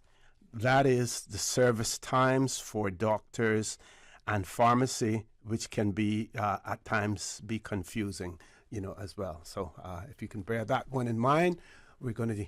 Paul, you ready for the headline news? We still have about a minute, so maybe we can squeeze in one of those answers there. All right, so let's go ahead and start with the answer with the caller on the yes, line. Caller, thank you for your question. What is seeming to be space is typically one of those services that we've moved off-site for accessibility reasons. So if we move an outpatient service off the main campus and into another location, one, we want to ensure that location is more convenient for you, like we said, without the crowding and easy access. But the space that we've now vacated now becomes a part of that bed expansion plan. So if you heard us mention earlier, we know that one of the contributors to wait times in A&E, for example, is bed space. And so bed space, where you see those now vacancies, like you mentioned where physiotherapy used to be, that now will become something else, so that A&E can expand into the other space, so that we can add in the extra beds to turn around the quicker wait times in A&E, those types of things. So really it's a domino effect. We have to move one thing to make space to expand the other thing to come back to move over here, move over there. It's not to say that we want to send you all over the place for all of your services, but if you notice how strategic we were when we expanded those services to Smith Road Center, we didn't say go over there to see for your outpatient appointment and come back here to get your medication and go back there. No, we moved all the services along with it, the support services along with it, so that when you go over there, you can get that all done in that same space and then head on back home. And we do also have community care. So we have and maintain a list of persons who require that. And we do have our physicians or nurses or public health team or GPs go out and offer that service as well. So very, very good question. And I assure you that the HSA is on top of it. Thank you. Thank you very much, folks. Top of the hour or headline news. Please stay tuned. For the record, we'll be back immediately after headline news. Radio Cayman, the voice, the heart, the soul of the Cayman Islands. Today's biggest news. Radio Cayman. Your voice, your choice. Local, regional, international. This is Headlines from Radio Cayman's newsroom. Today's biggest news. The Headline News is brought to you by Health Services Authority. The Premier says progress is being made on the backlog of work permit applications. He says there are more than 5,000 pending. As to residency applications, he says about half of the 334 applications have been considered, and a team of administrators is processing about 45 per month. The U.S. Coast Guard says a noise heard in the Titanic sub-search site gives them a, quote, target and a focus. The noise was picked up by a Canadian aircraft that's involved in the search for the Titan. U.S. media, citing internal U.S. government memos, describe them as, quote, banging sounds. Rear Admiral John Magner says more vessels are being sent to the search site off the North American coast. Contact with a miniature sub, which has 5 people on board, was lost on Sunday as it made the 3,800-meter descent to the Titanic wreck. The sub's air supply is expected to run out tomorrow. Those are your headlines. I'm Karsley Fuller. For the latest in news and information, follow Radio Cayman on social media, Facebook, Instagram, Twitter. Download the Radio Cayman app or log on to our website, radiocayman.gov.ky. The Headline News are brought to you by Health Services Authority. Health Services Authority is now offering online payment options for patients. Patients of HSA can now pay their bills, including deposits, towards scheduled services online at payments.hsa.ky. The secure, new online payment system accepts debit or credit cards and is in addition to the available payment options of cash, check, and online bank transfer. For quick, easy, and secure payment directly from your phone or computer, visit HSA's new online payment system at payments.hsa.ky. For the record, with Orrett Connor. Initiating system. For information that matter. For the record, with Orrett Connor. Continues right now on Radio Cayman. Good morning and welcome back to For the Record. It is my pleasure to have in the studio with me this morning Ms. Raquel Sutherland, Dr. Davis Irons, and Mr. Wilson. We're talking about the Joint Commission International Accreditation that the Health Services Authority here in the Cayman Islands has just received as well. So we want to talk a little bit more about the accreditation process and how it works as well. Mr. Wilson, you want to talk some? So, thank you, OC, for that. So, in order for us to obtain accreditation within our facility, we had to go through a very rigorous process, as Ms. Raquel and Dr. Iron stated earlier. So, during our visit by the JCI surveyors team, they came and they provided us with a very comprehensive evaluation, and this encompassed multiple areas, as we've already heard little small snippets of. So from our patient care to our infection control and prevention, our leadership, that was one of the things that they really and truly focused on. Does our leaders, does our senior management team, does our board of directors have the correct vision in order to steer the overall organization in the right direction? So that was one of the things that they focused on heavily. Medication management, and one of the most important things that they focused on, do our patients know their rights and their responsibilities? That is a huge part of their evaluation process. Not only do they want to ensure that our staff members, our clinicians, our non-clinicians know what to do, but do our patients know what they can and cannot expect whenever they come within the organization? And believe it or not, they actually went around and they actually spoke to persons who were actually patients who might have been waiting. So they've actually had dialogue. So our patients, again, form a huge part of our overall survey, believe it or not. And you do have a patient advocacy within the we do. Yes. And that is a team that we're continually expanding. So that is going to be our patient experience team. So literally, when you come into the organization, if you're having a good experience or you might have not have had the experience you thought you were going to have, The patient experience team, they're going to be there. They're going to be able to document, and they're going to help us to improve if we did not meet your expectations at that time. So that is a team that we're continually expanding. Now, did they, Doctor, did they look at staffing as well? Your staffing within the Health Services Authority in during this? Yes. Okay. All right. So our HR team had a really big role to play in this process. And again, when we go back to what our targets were, safety, infection control, medication management, in addition to the rest of the standards, when we come from a safety standpoint and we look at our staff, we had a duty to ensure that we did our due diligence. And there's a specific set of standards that speaks to primary source verification of the credentials of all of our clinical staff. And what that means is we had to go to the original source that issued all of the credentials, so every certification, degree, etc., right? So, I mean, sitting there literally ringing up the university, sending the emails, the letters to say, did this person genuinely achieve this accreditation through you? In addition to that, their clinical registration to ensure that they were appropriately registered within one of the 7 jurisdictions that the HSA is willing to hire from, as well as our local HPC here, making sure they have the appropriate registration. So when you come to the HSA and you see a member of staff working there, you can now feel, you can rest assured that we have done our part and our process as part of this JCI accreditation to ensure that they are quality clinicians that are caring for us as staff. We're the patients. You guys are the patients, our community, our aging population, our children. And so that, I think, was such a major part of this process, because it almost gives you the sense of relief, right? Because you go somewhere and you're wondering, is this person a good doctor? Are they a good nurse, physiotherapist, etc.? And that was that sort of assurance. And as far as patient to doctor ratios, do they look at that as well in terms of how many doctors you have based on the number of beds that anything like that?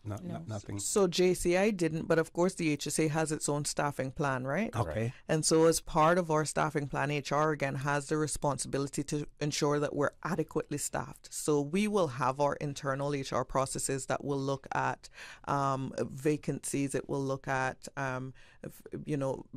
getting new positions added when appropriate, reassessing positions where appropriate. Every time we expand, and we talked about expanding services a lot here, and this is where teamwork will come in.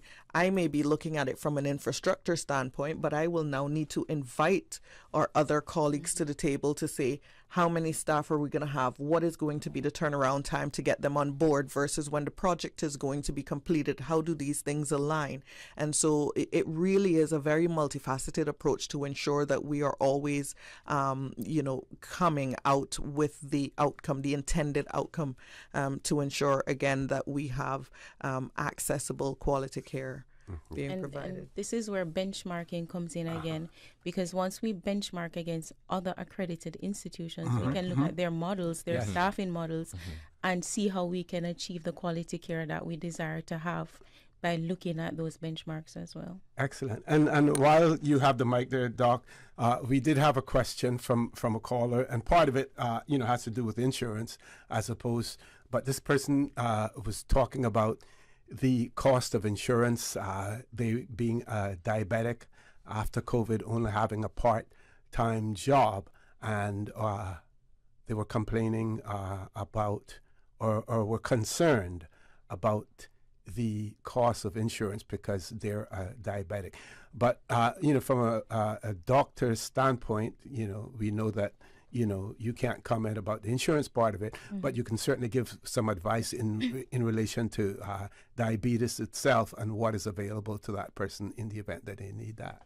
Okay, so thank you for the question, and thanks to the caller who reached out to you for their concerns.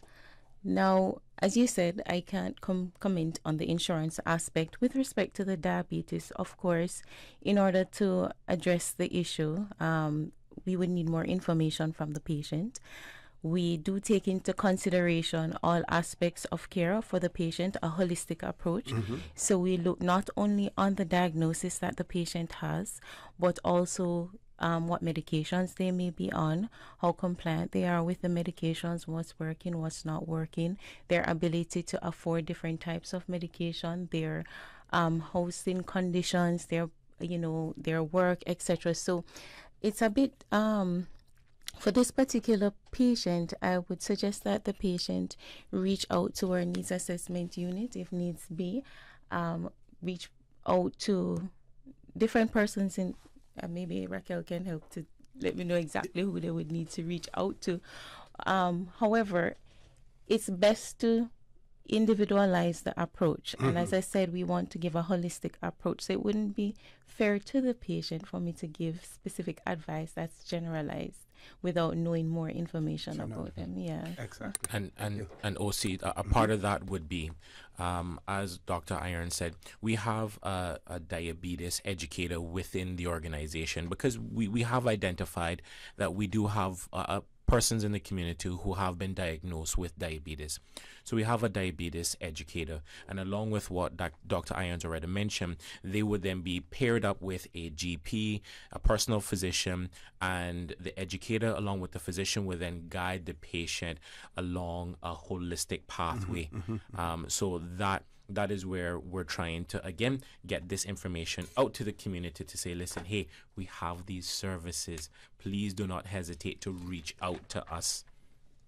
Okay, one of our listeners wrote and said that last week that they went to the urgent care. However, they had to turn back because it was packed and no space.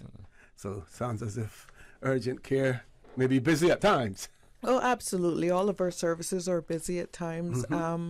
And it's unfortunate that they, went away. But essentially, we have, like I mentioned, the A&E option, if that was the appropriate channel.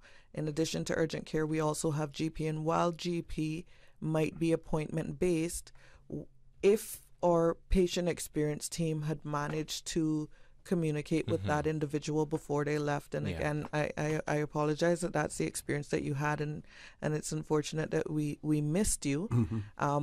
But in future, if you come to the organization and you have a struggle either with not sure where you should be or having a long wait time, please engage them at the information desk, because a patient experience rep is always there, because they could have potentially, and I don't want to speak for what their action plans are, but maybe even reached out to GP to say, did someone not come for an appointment that we could send this individual over to fill, for example, and those types of things, because we want to always make sure that we are utilizing every opportunity for what we call service recovery, right? That example that Jace was giving earlier about, if we don't meet your expectations, give us an opportunity to be able to provide you with a better experience. And so you might gone to urgent care, it's full, you felt like you would have had to wait for a time, or you had to be turned away. Come and let us know that, so we can say, hey, what are our options here? What else can we do here? And how can we ensure that you get the care that you need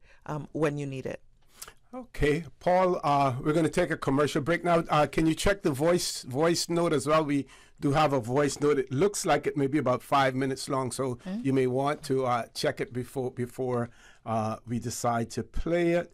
And when we return, I want to talk a little bit about the fact, now that you have that accreditation, you're not going to sit around now and take that for granted. What are the next steps? How can you now continue to improve as well? And also, whether or not there's any review process after this accreditation as well. Do they come back in 5 years? Do they come back in 2 years and check? Or do you report to them what the whole process is all about as well? I'm sure that our listening audience. We also have another question, and this person I'm going to paraphrase it here, referring to Hurricane Ivan, after Hurricane Ivan, and the experience that the hospital had in terms of so many persons who were there but not as patients, and the difficulty in getting them out of the hospital afterwards so that you could basically perform you know what you're there to perform, and what plans, what steps are taken, because now our population is probably almost double what it was after Hurricane Ivan, and how do we avoid those situations again as well. So folks, please stay tuned. For the record, we'll be back shortly. At Doctors Hospital, we know life happens, and usually when you least expect it. So when unexpected medical issues arise, you need quality care close to home. Located in the heart of Georgetown, our accomplished team of physicians and medical staff treat minor urgent conditions such as migraines, chest and abdominal pain, shortness of breath, burns, broken bones, open wounds, and more. 24 hours, 7 days a week with no appointment necessary. Peace of mind is important when life happens. At Doctors Hospital, we're always here just for you. Need to speak to someone? Call 949-6066. What's that? No sugar, same amazing taste? Coca-Cola Zero Sugar is here to stay. Classic taste, pure satisfaction. Be sure to stop into any Tortuga location and get your own case of Coke Zero. Or grab an ice-cold one straight from the cooler. Brought to you by Tortuga Distributors Limited. Coca-Cola, taste the feeling, K-Man.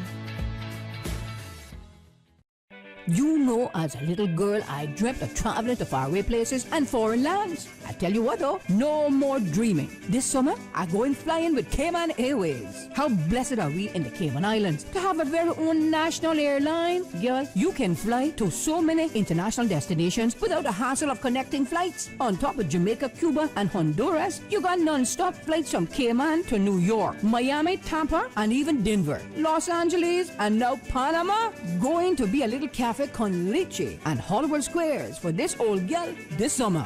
Make your travel dreams come true with Cayman Airways, offering non-stop flights for non-stop adventures in Panama, LA, and many more places in between. For details and to book, call 949-2311, contact a travel agent, or visit CaymanAirways.com. Tune in every Monday through Friday at 12 p.m. for Radio Cayman's Midday Newscast. Radio Cayman, the people's station, your trusted official source for the latest news. The 12 p.m. news is proudly brought to you by Health City Cayman Islands. World-class healthcare within your reach. For the record with Orrett Connor. Initiating system. For information that matters. For the record with Orrett Connor. Continues right now on Radio Cayman. Good morning, and welcome back to For the Record. We're on the last leg of this segment of the show with representatives from the Health Services Authority talking about the JCI, which is the Joint Commission International Accreditation. That conversation, of course, is taking place with Ms. Raquel Sutherland, Dr. Davis Iron, and Mr. Wilson as well. And so we had the question about the hospital hurricane season, the plans as well. And I think I'm trying to remember the one that we had before that, but I'll find that. And another question here: if you have a system whereby if there are complaints, how can the person register complaints that they may have with service? So there are a few ways to do that. You can definitely send it into us by email. You can reach out to us on our main number and explain to the switchboard operator that you would like to make a complaint. But if you're physically on our site, then again, our patient experience team, and you'll always find a representative on that information desk in the front of the hospital. Mm-hmm. We always have a representative there. And I just want to urge the public to understand the serious nature in which we respond to complaints. So when we get complaints, it's not just a thing of we read it and we go, oh, well, here we go, someone else complaining. No, we actually have a committee. We have a complaints committee headed up by some of our senior leadership, and within the inclusion of our CEO as the chair, who goes through every complaint. I mean, if the batteries in your remote aren't working, all the way to where you feel like you've had a negative engagement or interaction or encounter with one of our clinicians or other members of staff, we take every complaint seriously, because if we are going to live up to this gold standard that we've just very excitedly received, we have to ensure that we are looking for continuous improvement. We have to constantly ensure that when we get there's a customer service training that we do at the HSA with our staff, and one of the comments is, it says a complaint is a gift, and you would want to think, well, that's not a gift I want to receive. But the reality, what we're saying here is, when someone says that something is going wrong, that's an opportunity. That's what we mean when we say it's a gift. It's an opportunity to give them a better experience. It's an opportunity to go and look at what went wrong here and how do we address it. It is an opportunity to make sure that we are protecting our brand as our organization, that we are reassuring our community that this is a safe place to access healthcare. It is an opportunity. And so, and we take it and treat it exactly as that. So please feel free to reach out to our patient experience team if you're unsure of how to make a formal complaint to the HSA. Okay. And this person has said, for a very long time, my HSA GP and specialists have requested an appointment with a dietitian. To date, no callback or appointment has been made. Please ask your panel as to how this may be addressed. Okay, so from the dietitian standpoint, again, as Ms. Raquel said, you can call into the main HSA number, which is 949-8600. You can let the switchboard operator know exactly who you're trying to reach, and the message will get to our dietitian staff member that's on duty. Again, if you're on site, if you're on campus, please make contact with the individuals at our information desk at the front, and they're able to redirect you. And again, this is one of the services that we're trying to get out into the community. We're trying to provide to persons. So as you can imagine, we've started this for a while now, and we have a lot of patients that are actually receiving this service at the moment. So unfortunately, we might have one person who might, I wouldn't have said fallen through the cracks, but we've not addressed you or contacted you in a timely manner. So please just give us a call back, and we will be able to reach out to you and schedule a time with our dietitian. And in addition to what Jace is saying, we've also recognized the increasing need. So much like the question about diabetes and wanting to make sure that we are increasing the services that we offer there. And of course, we have several public service or public health programs for our diabetic community. We're also adding to our dietitian team, because again, we recognize the increased need for it in our community, and so we, as part of our staffing plan, have already begun the recruitment process to add dietitians, because it's important. Now, demands are driven by care, K-Health. And so when we want to look at more preventative care, we're starting to look at preventative care for our diabetic population. We're starting to look for more proactive ways to keep our community healthy.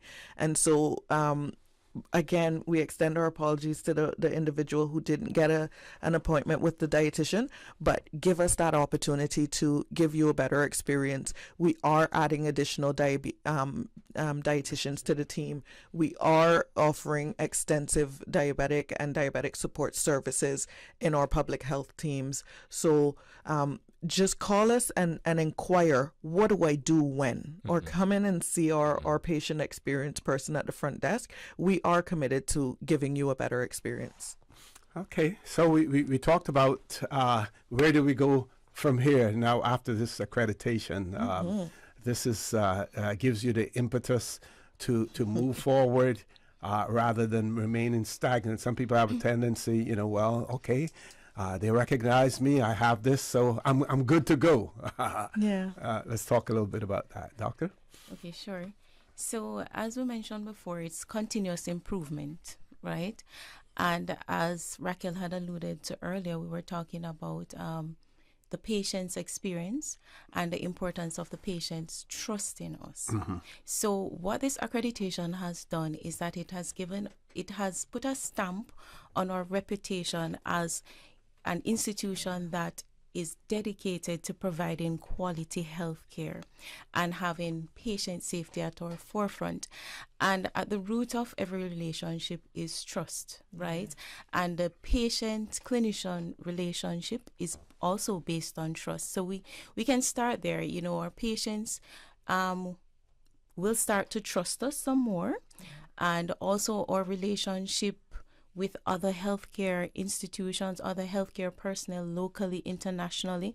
There is some trust there as well because we have this stamp of approval with accreditation that says, hey, this institution has gone through this rigorous process and has met the standards for a high quality healthcare facility. So our patients can rest assured that, as Raquel alluded to before, that they're receiving quality health care. All our clinicians' credentials have been verified, etc. So we want to maintain that trust. Yeah. And we spoke about having a dedicated patient advocacy team. But interestingly, what this accreditation process has done is that it has empowered each individual in the hospital to become advocates for the patients.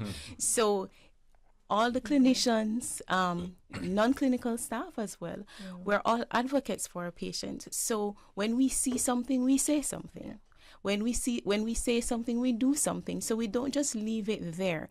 So we are looking out for our patients even more now as well because we are aware of certain standards.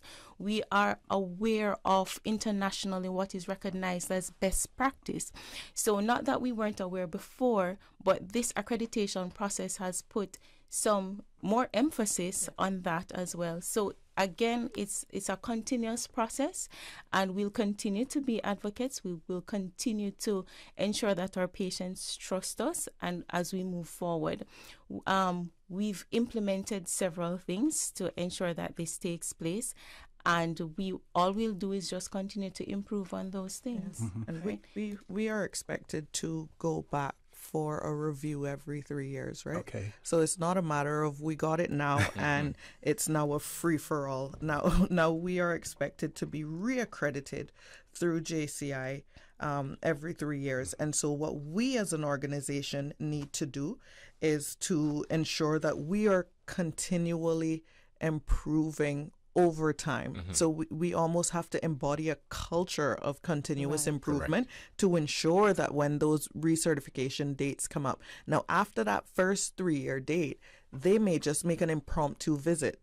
So rather than us doing nothing for 3 years and then scurrying to prepare just before they come back, no, the expectation is that they can pop up at any time. And we are expected to continually be demonstrating those standards that, you know, we were presenting in that initial accreditation. So we don't get the opportunity to now sit back and relax because the expectation from JCI, when they set their standards, they expect organizations to always be operating at that quality level and providing quality care. Now, have all of the aspects of the Health Services Authority been accredited? It has, including our sister islands and the Cayman Clinic. Yeah. So our labs were previously accredited, and then recently our forensics lab was also accredited. But the change in the quality that afforded them, we recognize actually we don't want to stop there. We need our entire organization to be accredited, not just in Grand Cayman, but in Cayman Brac and Little Cayman as well, because again, their population again is aging, and they're what we would refer to as a remote location, and it's very, very important that we ensure that they have quality healthcare services that they can access, that they can trust, like Dr. Irons was saying, and know that they are going to be receiving, you know, quality care. Okay.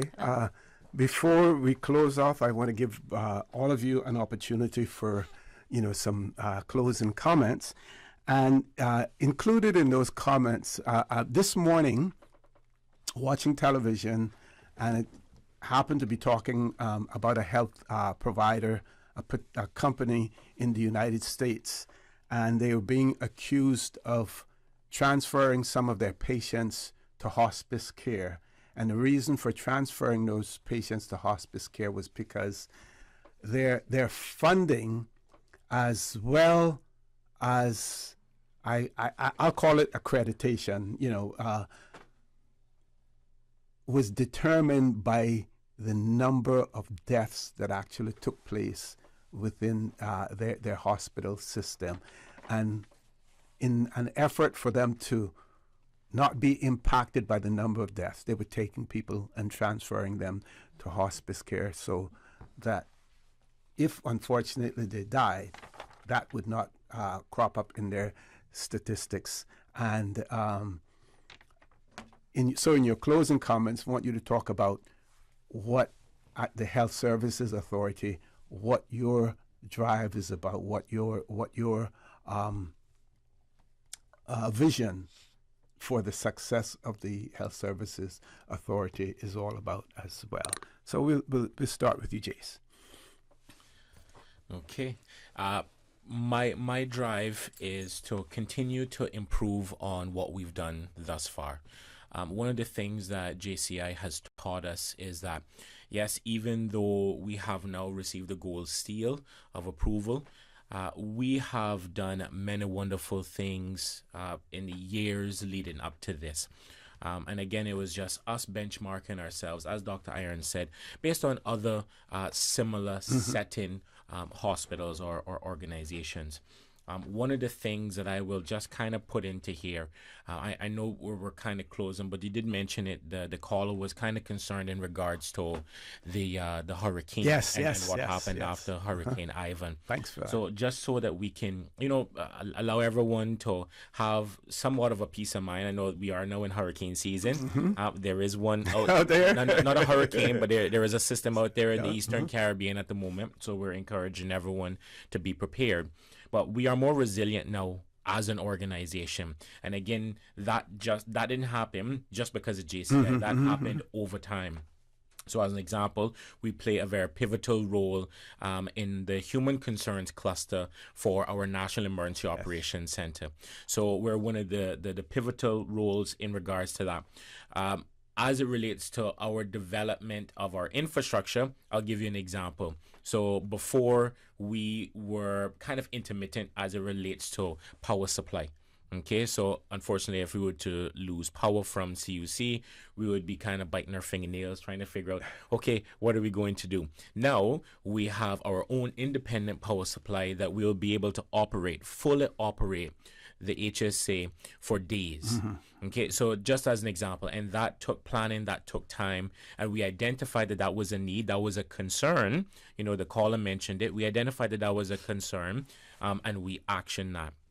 So from my standpoint, from health and safety, we just want to continue down the path of quality health care, not only for our patients, but also for our staff.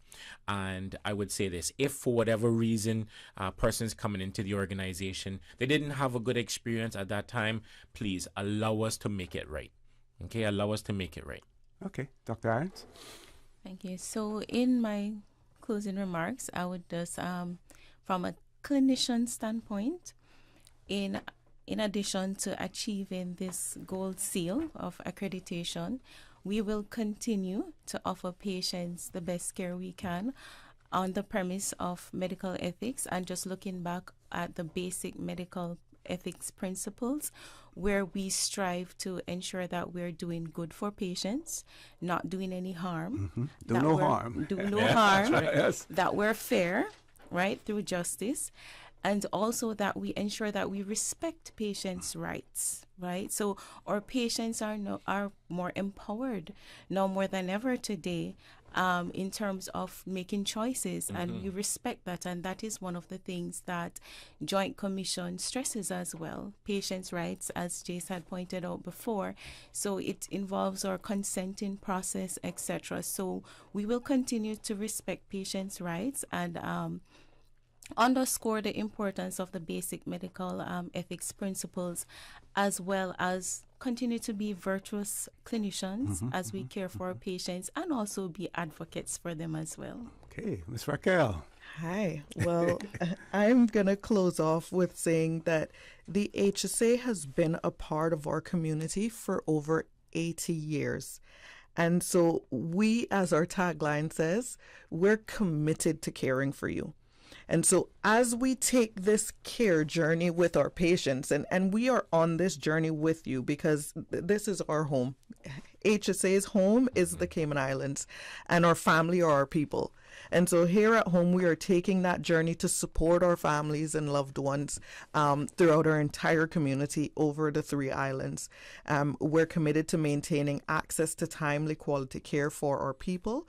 And I also want to even, like Jace was saying, tag back to a question or comment that someone had made in regards to insurance. And while we may not be insurance providers or manage insurance providers, we do, as an organization, the HSA acts as a market stabilizer.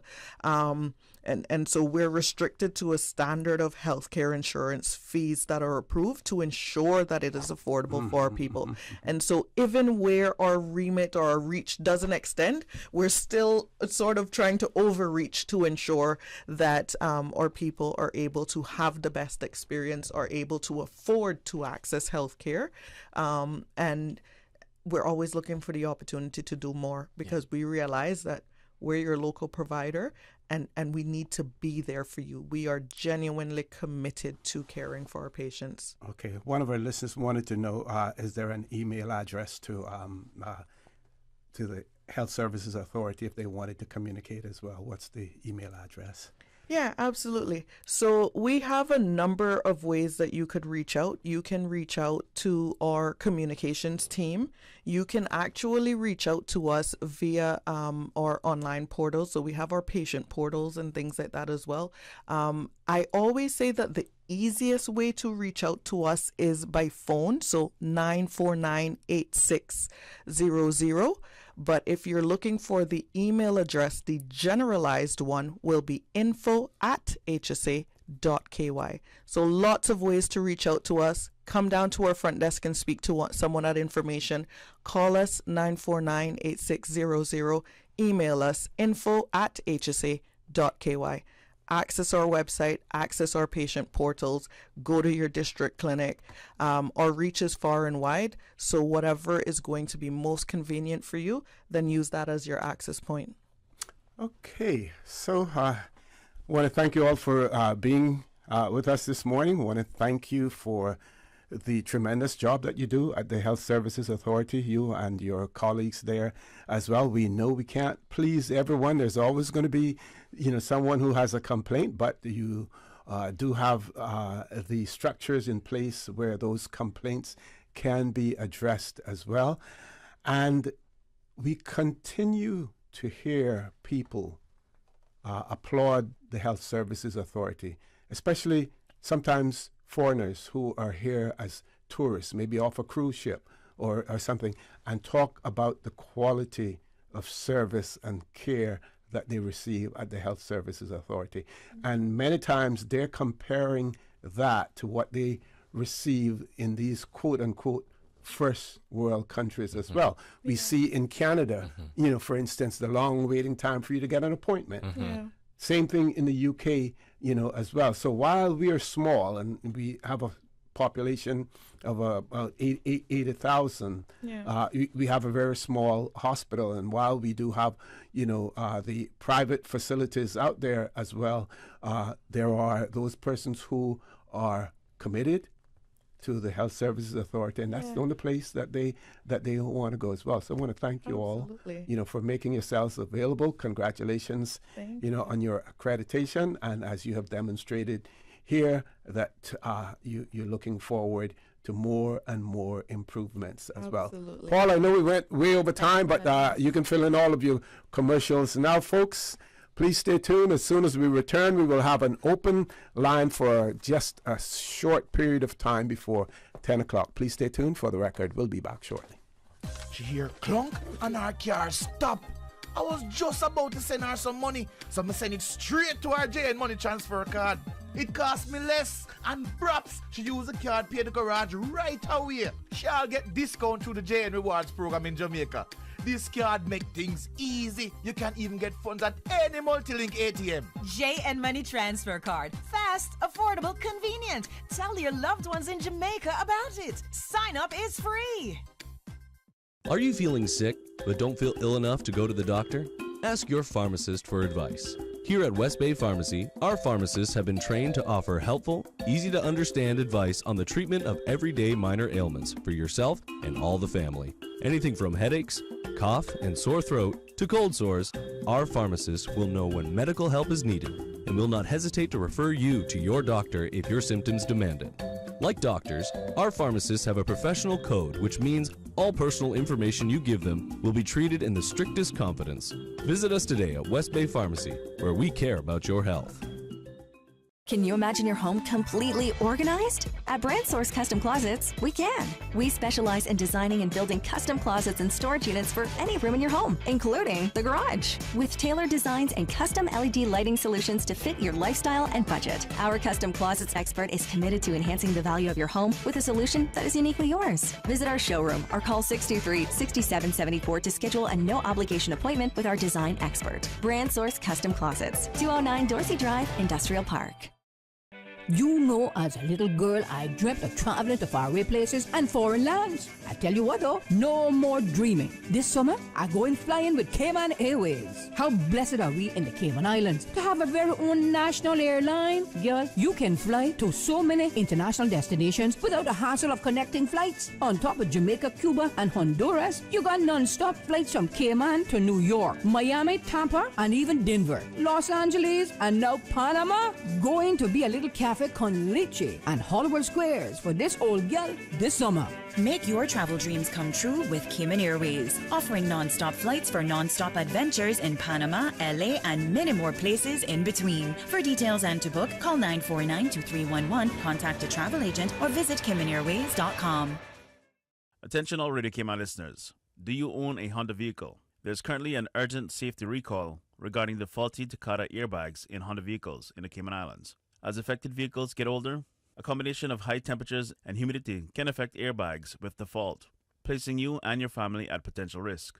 Car City is currently replacing any defective airbags completely free of charge. To check whether your vehicle is affected, go to carcity.ky/recalls. If your vehicle is not affected, you will require a letter from Car City stating so for your next vehicle licensing inspection. Without this, your vehicle will not pass inspection. Please contact the Car City service team. Call 949-5525 or go to carcity.ky/recalls. The safety of you and your family is important to Car City, so please take time to check if your vehicle is affected with this urgent Honda safety recall. What's that? No sugar, same amazing taste? Coca-Cola Zero Sugar is here to stay.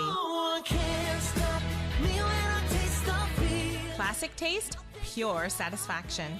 Be sure to stop into any Tortuga location and get your own case of Coke Zero. Or grab an ice-cold one straight from the cooler. Brought to you by Tortuga Distributors Limited. Coca-Cola, taste the feeling, Cayman. Health behaviours and lifestyle choices such as diet and smoking can be risk factors for non-communicable diseases. The STEPS 2023 National Health Survey will allow the Ministry of Health and Wellness to gather important data on the health of the nation, including these risk factors. This information will inform our plans for the health needs of Cayman's residents, allowing us to better serve our population. Learn more by logging on to www.gov.ky/steps.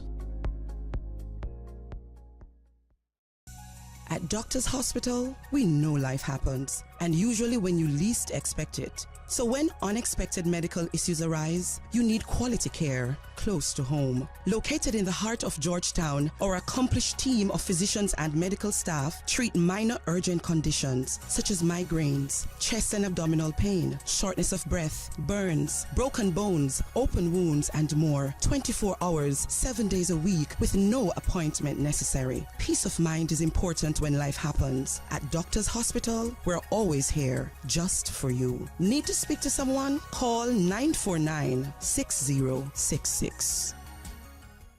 The 22nd Annual Talent Exposition of the Arts. Humility is here. Presented by the New Self-Help Foundation. Sunday, June 25th at the Hartwell Theatre. Awesome performances by Rico Rolando.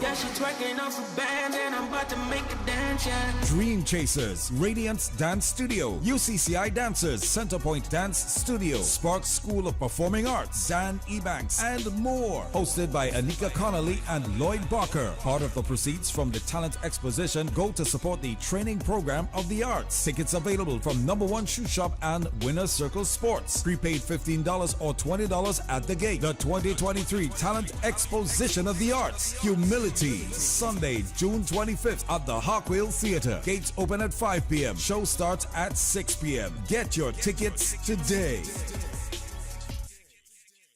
For the record with Orrett Connor. Initiating system. For information that matters.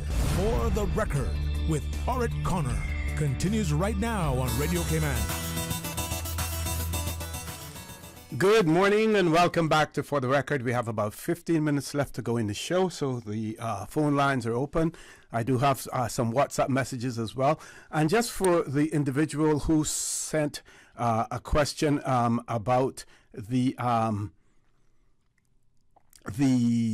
qualification of doctors, and I basically, first of all, I have to apologize because I read it incorrectly, and it wasn't directed necessarily to those persons in the studio, but in general terms. And when I did speak to them, they had no issue in terms of discussing, doctors and all of the technical staff and the qualifications that are necessary. And I have been informed that with the revamp of their website, that you can expect to see, all of the professionals at the Health Services Authority. You will see their photos. You will see details about their qualifications and everything as far as the Health Services Authority is concerned, and what some of the minimum qualifications are as well. Also, this person wrote and said, and hopefully someone is listening from the Health Services Authority. If not, we would be happy to pass this on to them. The person said that they made a complaint about the pharmacist at the North Side District Clinic, about her attitude towards patients, and as of now, I haven't received an email stating that they received the complaint. We have seniors who do not want to go to the clinic to get their medication because of this pharmacist. She tells you when you drop it off to come back at 2 p.m. and you go back after 2 p.m. and it's still not even taken out of the drop box. When we had a good pharmacist like Mr. Barry, no problem. He would tell you to wait for your prescription. You don't have to wait this long at the hospital to get your medication. So why should a district clinic have to wait so long? But you know why. Says because she's always on the phone talking.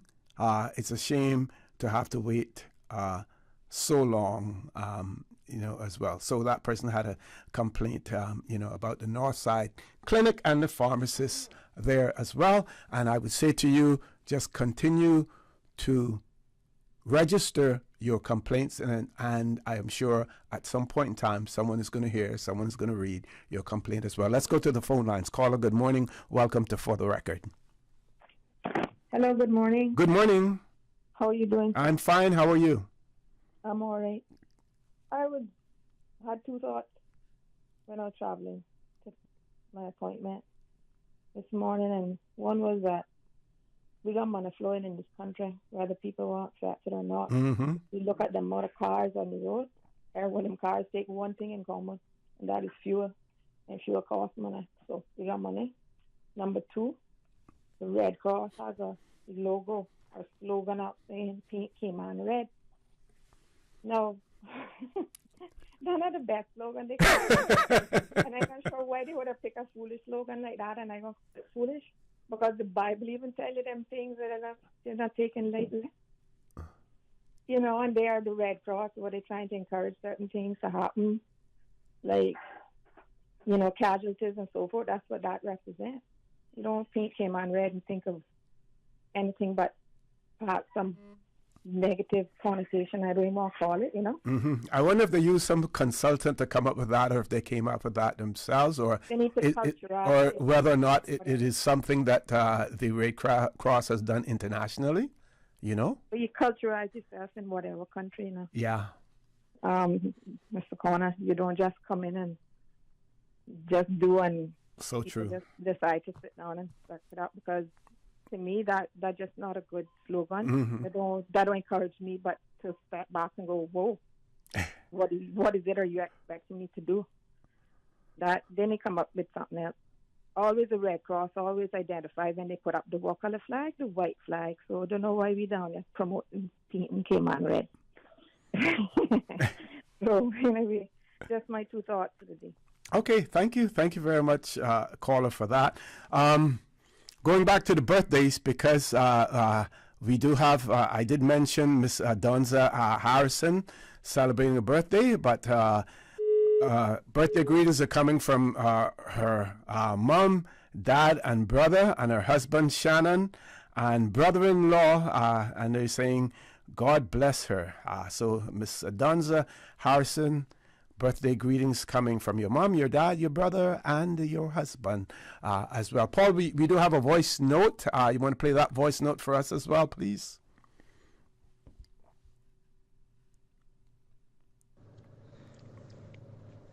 Good morning, Mr. O.C. This is Donna Bryant. I was just listening to your show. Listening to the lady there. I think she's from West Bay.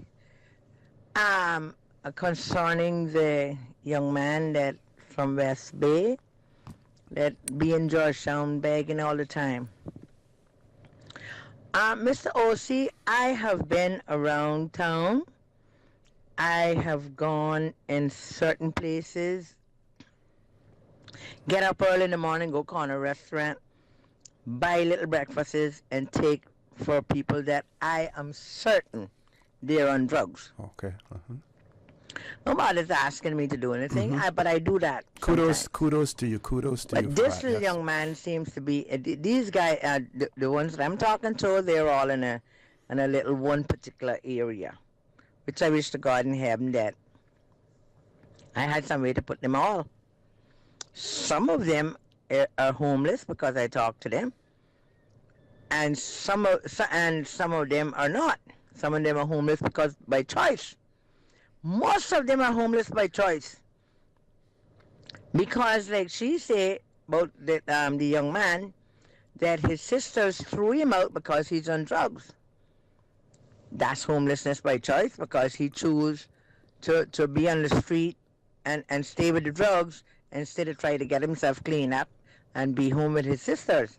Okay, well, we all make bad choices, but I do know a lot of them in Georgetown that are sleeping on the street and they have a place home to stay. And they just don't want to go home, because if they don't go home at nights, because at nights is when they do their thing. And in the daytime, they just haul into a little hole like a crab and hook in there. And sometimes, most of the time in the daytime, is when they use to beg for money. Now, I have this to say. A lot of them that wants to get themselves cleaned up, and before I go any further, Mr. O.C., Christ can't save a sinner if he don't want to be saved. That's straight up. So people think there's things that God can't do. Well, God can't save you if you don't want to be saved, because he's not forcing it on you. And you can't force clean up on a drug, on somebody that is hooked on drugs, alcohol, or whatever. You just can't force this on them. They have to want to do this. So therefore, if they want to get themselves cleaned up, the first place is the doctor. The doctor will send over to the mental ward. The mental ward will see what need to be done. No, you need to stay there, and they can send you over to Caribbean Haven. And then when you spend certain time in Caribbean Haven and you think you're good enough, then you can hold on down. There has a nice place down at West Bay called Halfway House, and you can live there until you think you're properly ready and prepared and go on the street. While living there, they take the time to find you a job and find you some way to stay. So these are things that can happen to these people that's on drugs if they so choose to clean themselves up. But you can't force people. You can only give them, of course people can give them a pair of shoes. Of course people can give them something to eat. I don't give them money. Because there's a lot of them out there that they're different. And not all of them out there are on coke. I'm telling you that. Some of them out there just drink their liquor and smoke ganja. Some of them are on cocaine. So the ones that are on the coke, if you give them money, that's what they're going to do with it. They're not going to buy food. So you need to just give him a plate of food. And of course, if he needs a pair of shoes, somebody can buy him a pair of shoes. All of that is good. But his life is not going to get cleaned up unless he wants to clean his life up. And that is straight up. Nobody can force him to do what he don't want to do. You can't even force them to stay in the rehab if they don't want to. So it is my prayer today for a lot of them out there that they would choose to get themselves clean up. And I know of one that sleeps somewhere there behind, somewhere near the Burger King in the back there, one building. And he has a wife that is dying for him to come home. And it's all because of the cocaine. So some of us just don't go crazy and talking about, well, this, that, and next thing, and not being done. That's what they choose to do. That's what they want to do. And that's what the drugs is causing them to do. It's an addiction. And until they can get and be willing to get out of the addiction, well then, hardly anything that anybody can do to help them, you know. I tell you that, miss. Anyway, O.C., thank you. Okay, I want to thank that caller, for that as well. She has some, very, very good points there, as well. But those persons who actually want the help, we need to extend it to them.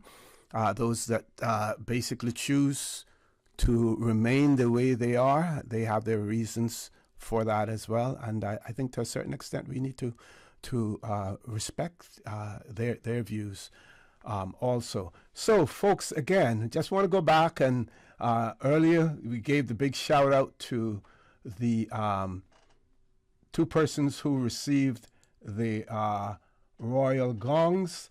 And I just want to find that story again so that we can share that with you. Have about 2 minutes to do it. So Mr. Garth Alexander Arch, chairman of the Children and Youth Services Foundation, and Mr. James Truman Watler, a retired public servant and former president of the Cayman Islands Civil Service Association, they have been awarded royal gongs in King Charles III's first birthday honors list.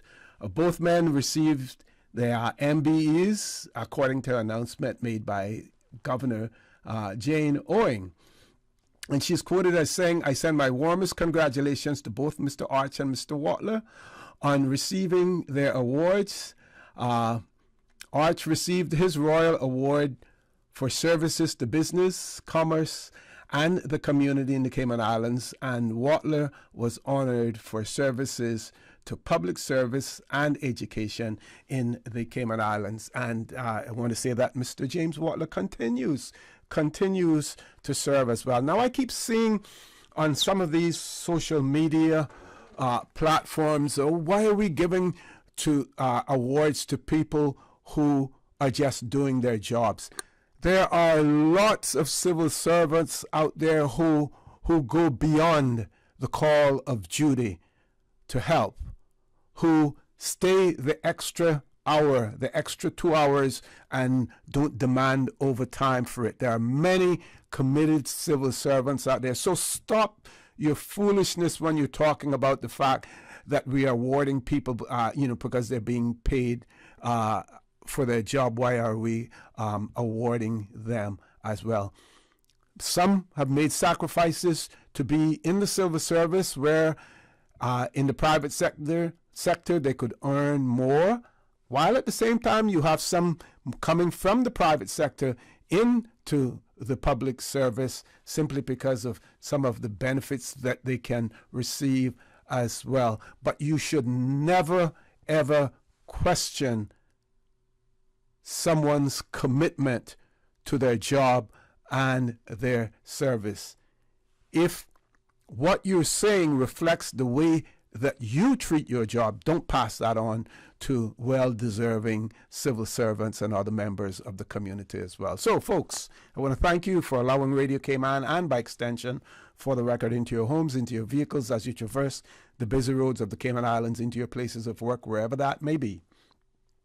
I also want to remind you that we are our brothers and our sisters' keepers. There is always someone out there who's less fortunate than we are, and I ask you to extend a helping hand to them. If you can't do that, then I suggest you donate to a worthy charity, because we always want to consider those who need, not necessarily those who want or even those who crave.